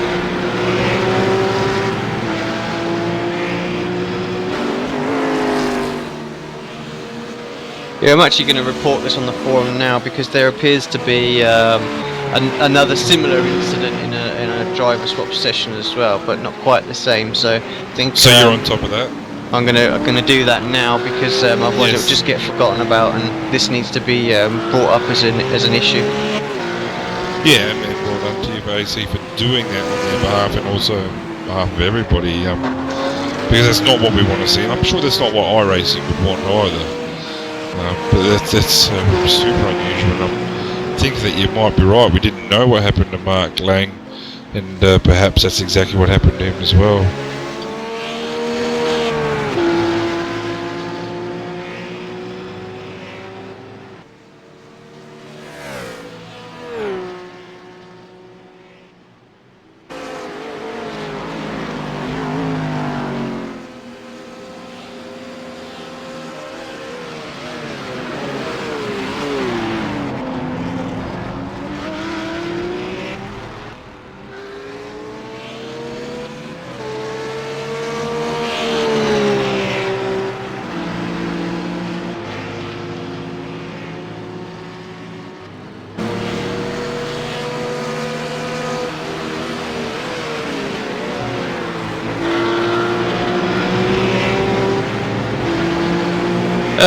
Sorry, Brenton. Just anything else going on while I'm just doing this? No, I was actually having a look at something. Sorry, myself. Lendeman's lap times have just been super consistent with 32.7 last lap. Lap 61 now, so steady laps here. Stephen Bacate, that's what I'm chasing here. Is his first flying lap at 32.8, just going past Warren Pickering, and I think that could be for position there. So yeah, I can't see it this way we're going here. There's Mateos into the pits. I can't see the Corvette catching Lendeman the way this is going.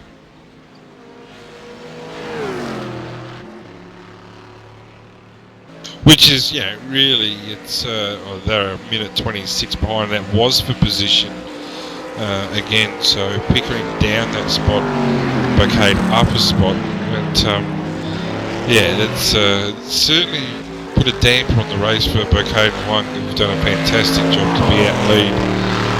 And, this is the type of thing we're talking about. If it's happened to them, it could happen to anybody.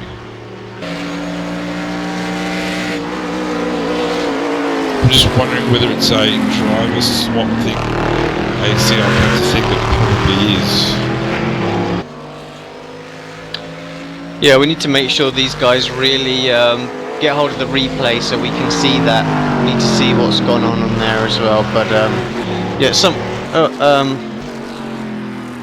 somebody else has reported it already, so I've just gone in there and just basically said, that we're doing the Races Asia Series now, and we've had two teams that have basically been dropped back into the race, and it's caused an issue where the car has to be towed back, and after the tow they can continue. So it's definitely something going on.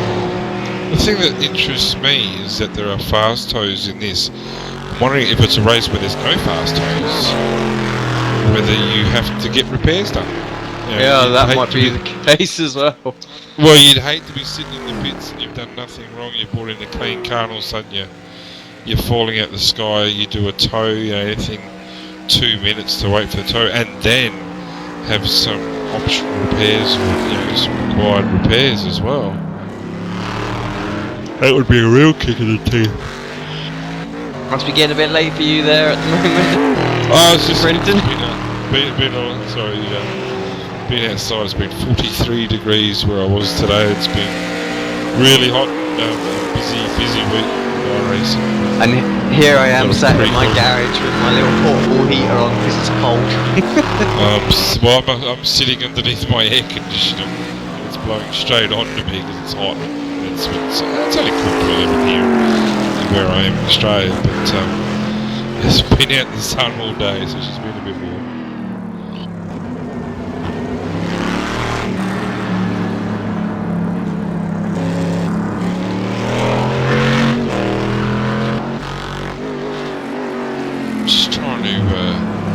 Find some battles on board. 31.6 last lap for Bacate. It'd be great to see him trying to chase down Lendeman at 32.9, but they're almost a full lap behind actually. Yeah, 83 seconds behind at this point. Well, and Lendeman will actually see them on the straight. Yeah. That said, I think Lendeman has got to stop again, hasn't he? Has he got one more stop, or has he done it now? Getting close. Oh no, his last pit stop was on lap 47, and prior to that, lap 24. So they're getting 23 lap stints out of this. We've got the 16 minutes to go. He'll have to stop again, I believe, unless he's turned his fuel right down. But it's not going to be enough for the Corvette to catch up with them. He's 70 seconds ahead of Alex Cherney at the moment, which I thought was a little bit too dominant for that stint, being that there was only about 15 seconds separating them earlier on. Alex doing 132s at the moment, so matching him like for like at the moment, so it's going to be quite close between those guys after 2 hours of racing. I'm pretty sure both teams will be very happy with the result, although I'm sure the Cherney brothers would have wished it had been the other way around. Yeah, I think Alex has done a pretty good job tonight. Well, Tobias took the first stint, Alex the second stint, Tobias the third stint. Obviously, Alex back in the car to bring it home from here, so a good equal share of workload tonight. Yeah, it's good actually that we've seen. I think that's, what the team racing should be about, really. All that equal stint. I don't really. I know what Charles and Marcus have done here, which is fine and whatnot, but Charles had other commitments as well, so that does give you the opportunity to do that sort of stuff, but it would be nice to see like a good 50-50 split amongst the drivers. Yeah, it would. And, again, it's first time we've done this, so still learning to be done. And this all goes well for next year. Hopefully the series continues to grow strength to strength. It's been a successful year, I would believe. I think there's going to be some changes to the series. I'm very confident there's going to be changes to the series, and perhaps we could be seeing the Corvette for the second to last time.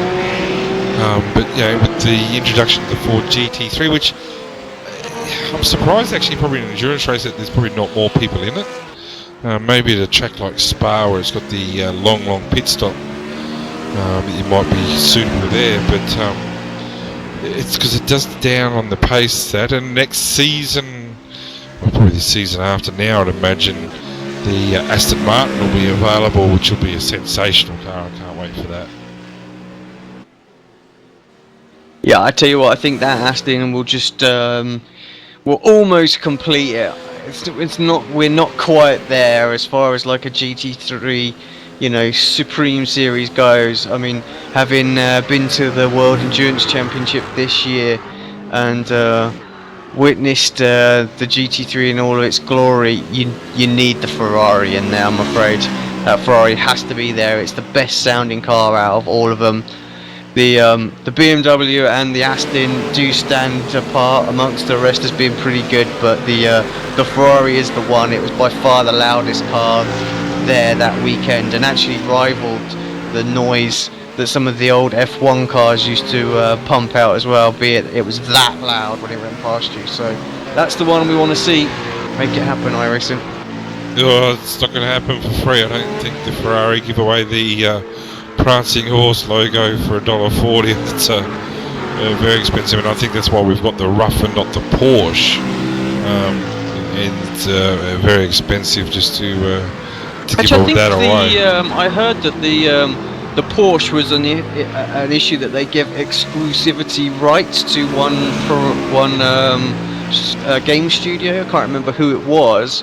But this is why like Gran Turismo doesn't have it as well, and they have the rough because they have an exclusivity with someone. I'm not sure who it is. Might be Forza, might not be. I can't remember. But I know one studio has it, and that's it. No other studio has got the Porsche rights. Yeah, let's face it is a Porsche.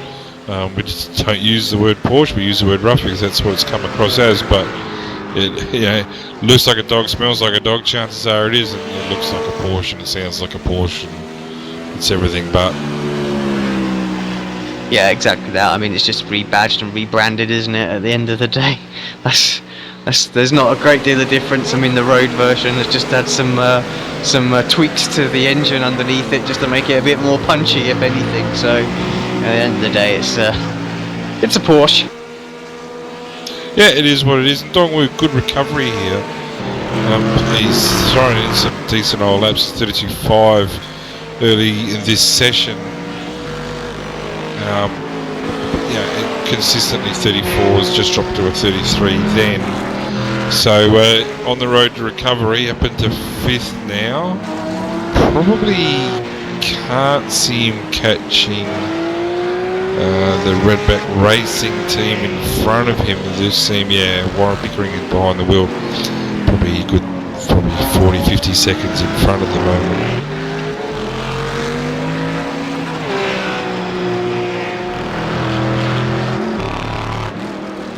Right, what do we got left? According to my clock, 14 minutes exactly.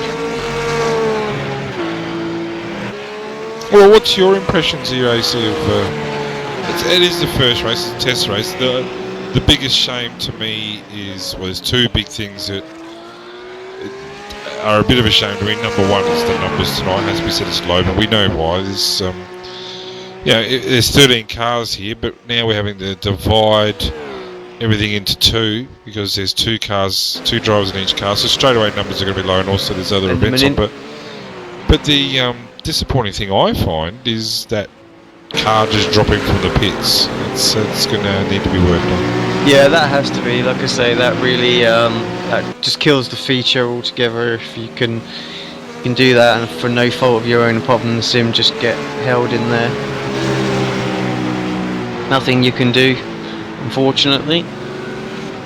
Yeah, really, really short splash and go there for Linda. Not even sure he took tyres. I would doubt that he did. Probably no. He's jacked up. He's jacked up now, so he's definitely taking tyres. So. No, he's on my screen. He's actually at the pits already. Okay, I must be watching it on replay. Sorry about that.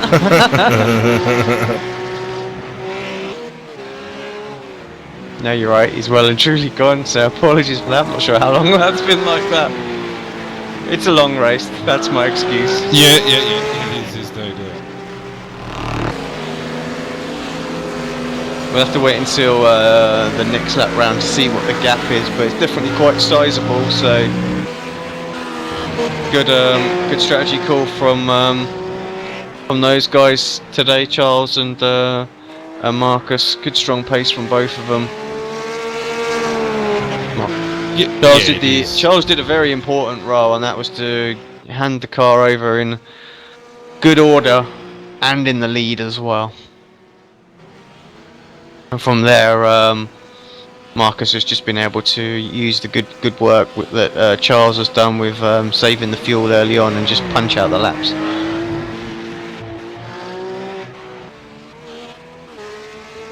And that's what's just needed of the co-driver, isn't it? Just give the main driver a squeaky clean new car.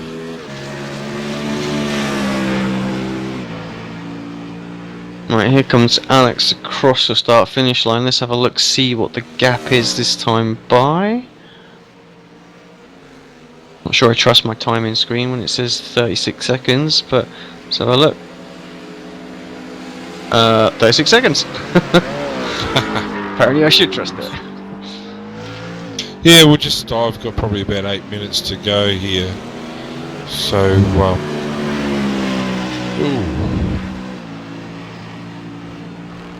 sorry, just something's come up. Yeah, so probably just the 7 minutes to go, 7-8 minutes to go. So race coming to a conclusion. It's been the thing that has impressed me is that the amount of cars that are finishing. We've lost the MFIB Motorsport BMW at some stage, and the Sol McLaren a long while ago now after just 3 laps.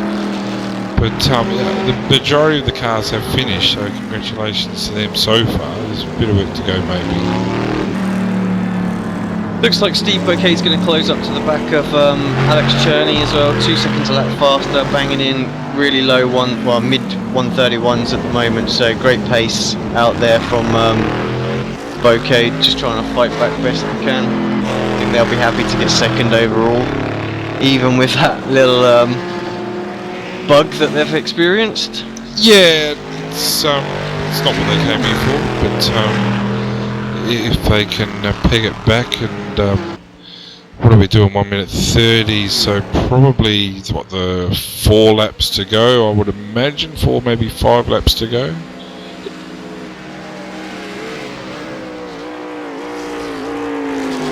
Yeah, that's about all we're going to get, I think, isn't it? So before that white flag comes out, so should be enough. 3.1 seconds they cross the line. Well, how about when we go to the start-finish line? So you do take us for a lap around. I don't expect him to come into the pits this time. We're going down the back straight at the moment, so we've got a bit of time to have a look here. But it's a great track, this Interlagos. It's always been a fan. I remember years ago when Nigel Mansell drove his first race for Ferrari.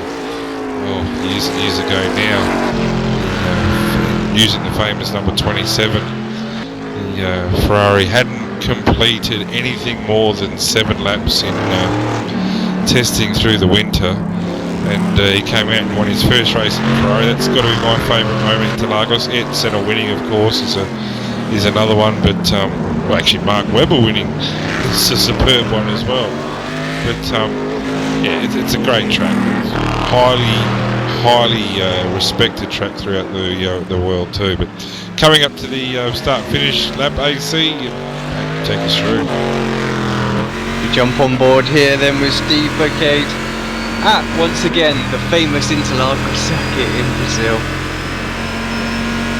Coming down this main straight, important to carry as much speed out of that final corner, get the car right over. You see some guys using the runoff area to the right. Steve decides not to, into the Senna S, one of the most famous corners in motor racing.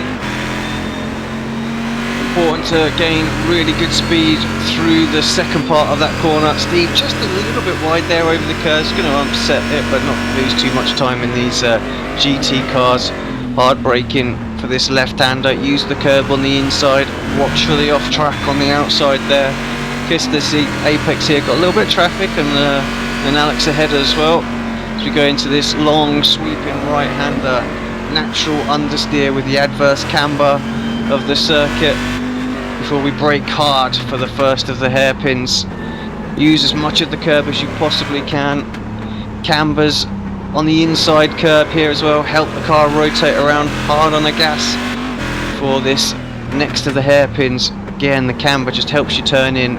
Curbs are massive here, use as much of it as you can through this downhill, tricky section. Flat out an F1 car, but it wants to break away from you at all times. GT's having to have a lift through the final corner, very slippy through that exit, but a great lap from Steve Bocade. He's in striking distance now of Alex Cherney, surely. Here he comes, just look at the speed difference between the two cars, and he's through before the starting finish line. Well, it's a great lap, AC. You felt like you were driving the car. It was a fantastic call. And look at that drive out of the last turn that Steve Bocade had on Alex Cherney. I'm not sure Alex was totally clean coming out of there. Not a lot of fight in that, must be said. So Bocade back up to second place. He's not going to be able to chase down our leader, Marcus Lindemann, the 38.7 seconds behind last time around. Yeah, they should be happy with what they've done tonight, the Corvette boys. They should be real happy with what they've done. You know, the only mistake that's happened was not of their doing, and they were clear. And to be fair, they were probably driving conservative because of the pace that they had and because of the lead that they had. They were probably pulling it back a bit, but you know, they're chasing Lindemann down now. They're not going to get him, we know that, but I think they should be congratulated for a great job. Yeah, absolutely. I mean, they're still going to get class victory, which is what's important. Obviously, they were guaranteed of that today, which is really unfortunate. I was going to say, it's not too hard today. but still, you know, they pluck up the points each. No real way for them to change the championship results. Marcus was getting quite close to Steve, but I think in the end now with this victory, Steve's going to lock himself into the championship if you drop your worst result of the two endurance races. So I think you know, we can safely say right here and now, with 5 minutes to go, that we're looking at the GT1 champion now. And very well deserved too, it has to be said. Been dominant pretty much throughout. Like, let the first race go at Mateka, we know that. But there's been dominant, and generally the fastest car, fastest driver combination when he's driving the McLaren as well throughout the season has been known to make silly mistakes, we know that, but have to take into account his age. I think he's only 12 or 13 years old, so he is going to do that. That just makes it even more exceptional what he's been able to bring to the table this season. Yeah, it's a good point. I know I was sort of touching on Steve Bocade there, but yeah, Marcus is in exactly the similar situation here with this victory as well. So I say declaring both champions here today. So we've already wrapped up the team, the sort of the Nations Championship as well. So Suzuka's just all going to be about the pride, which I suppose that does open up the race for a little bit more hard battling, and hopefully a few more cars on the grid. Should be quite an interesting exhibition race. Yeah, we hope so. Pickering's just had a quick splash and dash in the Redback Racing rough, so still in 4th place, I think. I don't think he's dropped anything. So, yeah, a strong performance by the boys, it must be said. There's been some good performances tonight. You'd have to put Tim Ballinger and Raymond Steer right up there in 6th place. Adrian Jarvis has done a fantastic job with Alex Pole tonight as well. Up into 8th place, just punching out some consistent laps. Dong will be disappointed, I've got no doubt about that, but he's salvaged quite a good result in the end. And Jacek Frazek and Mark Lang, we're pretty sure we know of the problems again. Not of their doing has dropped them quite a bit. Yeah, very disappointing for those guys. They were right in the mix actually. Been a few little things pop up, I think, through the session. Who had the slowdown? The pit limiter stuck on as well. Was that Buffet? Buffet and Paul Nelson had that issue, and not sure what that was. We probably might find that out later on, but you'd have to think that that's obviously a problem just within their own. It's certainly not a standard thing, but that type of thing, if it was introduced, I don't think it'd be the worst in the world. Unless it happened to me, then I'd be swearing and cursing, no doubt. Having a look at Raymond Steer here. Good solid drive from these guys. 5th place overall in class. Just looking at the relative pace and sort of average laps, I think that's probably about right from these guys. I don't think they had enough to sort of challenge the guys ahead.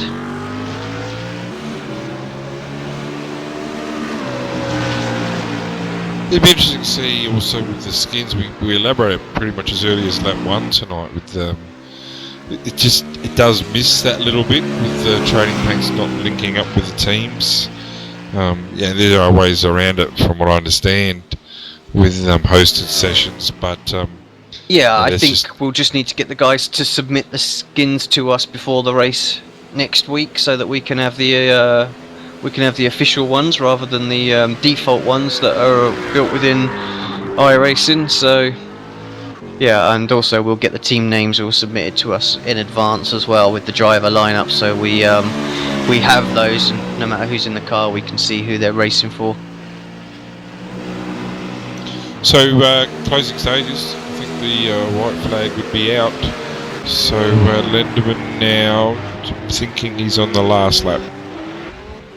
Yeah, I'm not seeing the white flag yet. 50 seconds to go. He's not going to make it round before the counter ticks down, so I guess the call will come quite late, as it will switch straight to a checker. But don't know. I would have thought there'd be a white. Lenderman's. You know what he's trying to do? I think it is the last lap. He's trying to go for the fastest lap of the race here, and just lost it ever so slightly into turn 4 there at the end of the back straight. He caught it, but he's got a lot of time to play with. But he's certainly driving it pretty hard here. Yeah, at the end you need to keep yourself motivated, and it's a bit Vettel-esque, isn't it, with trying to push yourself at the end when you've got a huge lead. So 2013 Vettel-esque. I have had the white flag now. We can just see it on my screen, just underneath the info bar. It switches to the white flag, so it'll go checker in a moment, I'm sure, as Marcus Lindemann here exits the final corner to take the first ever PitTalkAsia.com GT Simulator Series Endurance Driver Swap race here at Brazil Interlagos circuit. Indeed, checkered flag. He's delighted. Charles is in a go-kart somewhere celebrating as well. Yeah, well, congratulations to Marcus Lindemann and to Charles Sierra, Human Racing and Race Designs. Usual name has to be said, but dominant victory has to be said. And to be honest with you, probably expected. They've had a lot of time to practice. Congratulations to MDK Lee across the line. Jacek Frazek. Here comes Bocade as well. 7th, and Stephen Bocade and Marcus Wang. Hats off to them. A strong performance. And they'll be delighted to finish in one piece, and no doubt that will be the talk of the week as to what happened to them. Yeah, second overall, but ultimately they're by far the fastest duo out there in that car. And Alex and Tobias across in third place, they'll be pretty happy with that. It's and it's just that shame there wasn't more cars. Dongwoo, good recovery, up to fifth. He got pretty badly burned, it must be said. And Raymond Starr and Tim Ballinger coming across the line in sixth. They'll be really happy with that result, keeping the car nice and clean most of the night. Adrian Jarvis in eighth, and Harrison O'Brien had connection Here problems. comes Warren Pickering as well for third in class. Yeah, congratulations to Warren and to Brett as well. So yeah, well done to them.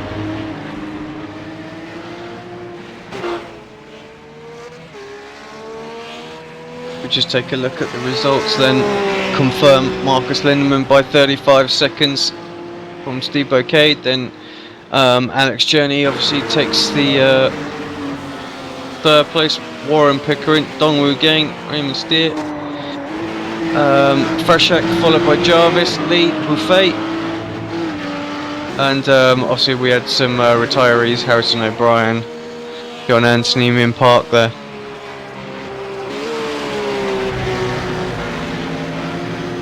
Yeah, just clearing up the ruling in the 30 laps. I'm sure that's happened. So I don't think any infringements by Lindemann to Sarah, so I'm pretty confident that result will stand. Yeah, I think you're right there. Well, it's a bit of a smorgasbord here, AC. You driver of the day, or do you do driver of the day, or do you car of the day, or team of the day, or Yeah, what do we it's do here?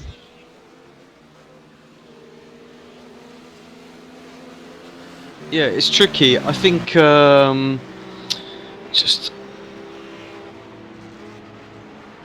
I have to say, I think I want to give it to Marcus and Steve Bocade. You know, they drove a faultless race. I know they didn't have any competition, but the fact that they turned up, they were the only car, and there's zero motivation for them to do the whole race. They're guaranteed the points anyway, and they still did it and put on a good show, dominant performance.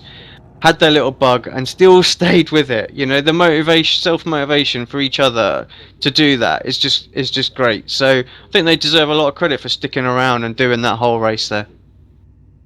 Yeah, I was going to say pretty much exactly the same thing. They stuck to it. It would have been hard. There's no doubt that would have been hard to do with your motivation. Like you said, there's nothing really to race for, but a fantastic job, and congratulations to them. Congratulations to our winners, and congratulations to our season champion, Marcus Lindemann. That's not going to go away now.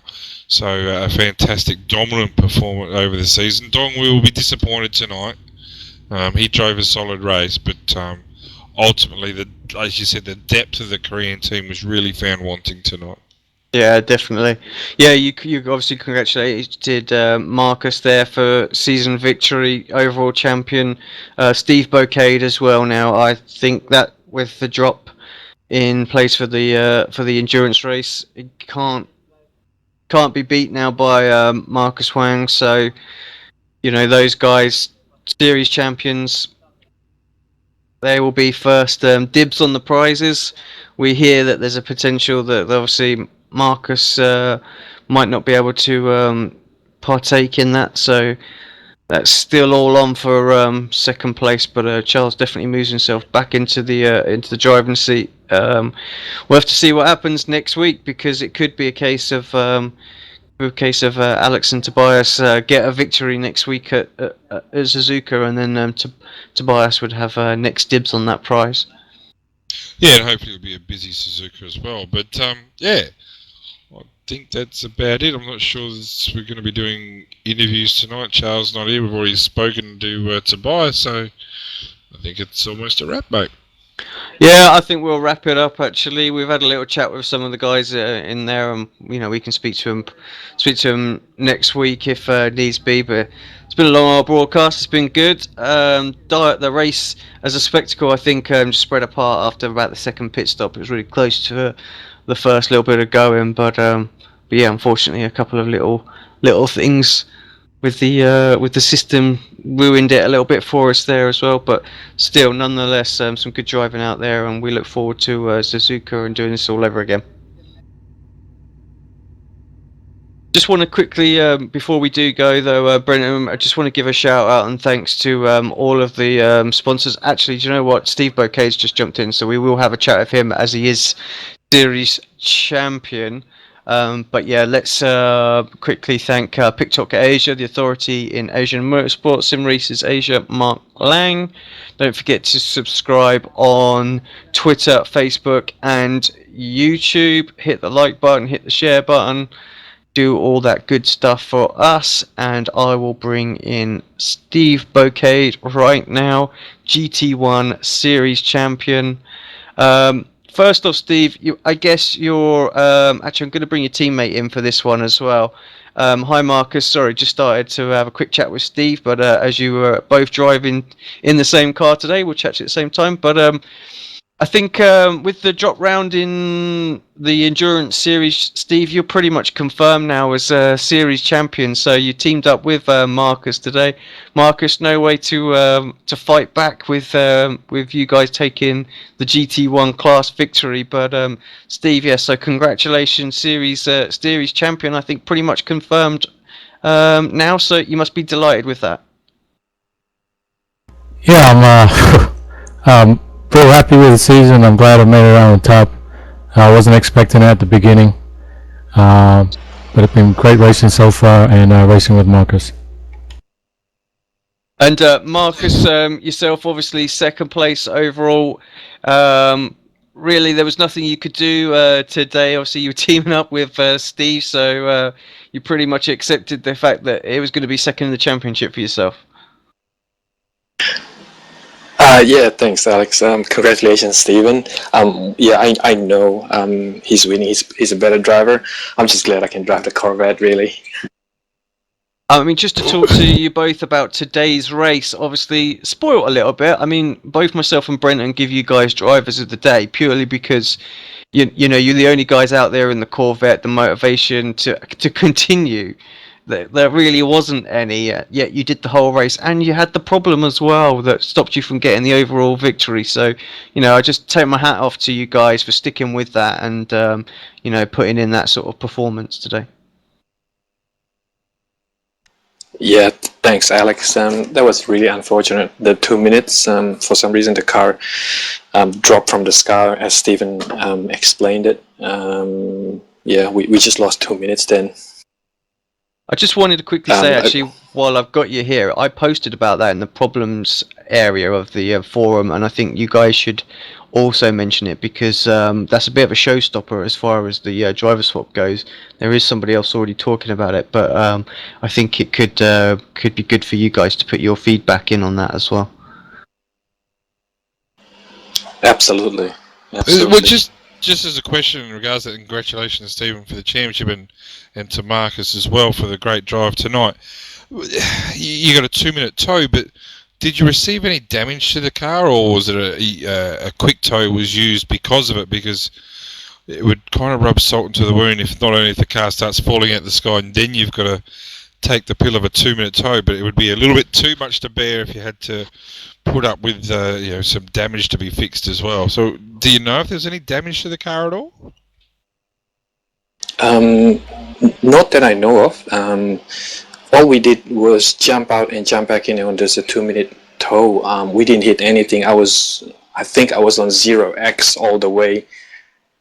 So yeah, it was just one of those things. Yeah, when I got into the car, we did the driver swap. I was in the car as it was falling out of the sky. Yeah, very strange. We saw clearly what happened, and it did just fall out the sky and bounced a few times, and yeah, it's just I don't know why he had to do the tow. I'm just wondering whether it was because of the damage or or what had happened there, but hopefully it's something that'll be rectified. And yeah, do you guys are planning on doing any other endurance races now that the team's option is available? Everybody, like, strong performance tonight has to be said, and there are other endurance races in iRacing. Are you planning on doing some teaming up with that? For me, it's a big maybe. Yeah, I'd have to talk to my better half. We'll see how that For me, it's a goes. big maybe because I got family commitments and all that. I think that's Yeah, no. going to be the it's going to be a answer for a lot of drivers out there. So Yeah. these endurance races don't have to take a long time sometimes. I mean, 2 hours is not too bad today, but you know we've seen we've got the first 24-hour race going off a bit later on today. So the kind of commitment and the better halves usually will have something to say, I think. Well, we've got a 6.5-hour race at Bathurst tomorrow night, and the cure for that is send kids and wife away shopping for the night. So everyone's a winner there. Yeah, I think that's a package deal. I appreciate you for the time. Yeah. Well, all right, boys. Well, congratulations. A good race, has to be said, and second place tonight, class winner. But I think everybody's on top of what happened tonight. The win was there for the taking. So no, congratulations. Yeah, you got our driver of the day anyway. That's the biggest prize. Who cares about winning? Driver of the day is all important. That's where it's at. Well, I just want to say thanks to my teammate Marcus. Thanks, He did guys. an outstanding job. Thanks. Thanks, Well, Stephen. good You too, job. mate. Well, good job, boys, and hopefully we'll see you in the next round at Suzuka. Cheers. Thanks. Cheers, mate. I think we're done, are we not? Well, Nope. very quickly, we've got Tobias here as well. Tobias, second overall in class, then not really able to keep up with Marcus, just a little bit too fast out there, and was able to eke out the fuel a little bit longer in that rough, which meant his last stop was very, very short as well. So just compounded the problem. 42 seconds in the end. So, but still pretty happy overall. Yeah, I'm pretty. We are happy with the result. He also had the benefit in the last stop that he didn't have to swap the seat. Yeah, so standing the 30 seconds. So, but I think he took tires, but did not took fuel, or what. Somehow he was able to pull out mid 32s after the stop quite good. So he definitely deserves the win together with Charles, of course. Nearly forgot Charles there. But interesting format, this endurance race with driver swaps. Yeah, and of course, you guys probably done a lot of racing together in different series, but is this the first time you've ever done a sort of team endurance driver swap series together? It's the second time. We did one in the week 13. Tried it a bit with the GT3 class at Spa. So, but definitely a lot more things to learn and to improve somehow. And Alex, what's your opinion of today's race and the format and how it's all planned out? First of all, hey Alex, hello Brendan. The racing and the format, it is interesting, of course, but today with only I think it was 13 cars on the grid, it could have been a little bit more action. I've seen the first stint of my brother. Yeah, of course there were 4 cars in a row. There was a lot of action going on, and after the first pit stops, everybody was driving on its own, and so there could have been a little bit more race action. But, yeah. I think Brenton and us and myself touched on it. It's a bit of an odd day today because obviously we've got a lot of big events going on. 24 hours of Spa, Bathurst going on as well. So a lot of people practicing for some major endurance racing. So I think next week at Suzuka the grid will pick up quite a bit. Yeah, unfortunately without us. So we have to skip that round due to family business. Once again. Oh, well, that'll be a shame, but nonetheless, good, strong result today. So that pretty much, depending on what goes on, I guess I just want to work the points out, actually, Tobias. Are you still ahead of Charles at this point? Have you done enough just to keep yourself cemented in that second place in the championship? Did I pass him and Solder last time? For Yeah, the I points? think you had got ahead. Yeah, I let me might- quickly check. Yeah, No, I'm I sure just it closed. was- I think I was 20 points behind him. Yeah. And oh yeah, he increased his lead. Oh yeah, sorry about that. Yeah, obviously you had got ahead, but he's got back ahead, didn't he, with his win that he had? So, yeah. Well, that's pretty much going to cement you in for third place in the championship then. So, Yeah, I'm happy with this. happy I mean, or yeah? yeah, I mean, I got 2 starts less than the guys ahead. So obviously, I think we have 1 drop round in the sprint races and 1 in the endurance. I will use 1 in the endurance, and I used more than 1 in the sprint races, so it's fine. Yeah, I have to say with that extra additional race, then second place probably could have been yours. Still would have been a tall order for the championship. Lenderman confirmed now as a Yeah, actually, it's not that he's just before this race, so without the endurance counting, he's just 38 points away, and I think it's 40 for the win.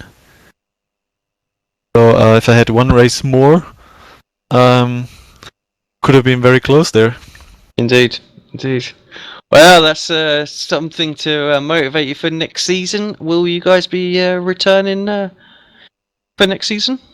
Depends on various factors like time zone when the races will be, and if there's something else. But I think in general, we both like racing the GT3 class, and yeah, depends on the schedule, tracks, and stuff, and format. So we will see.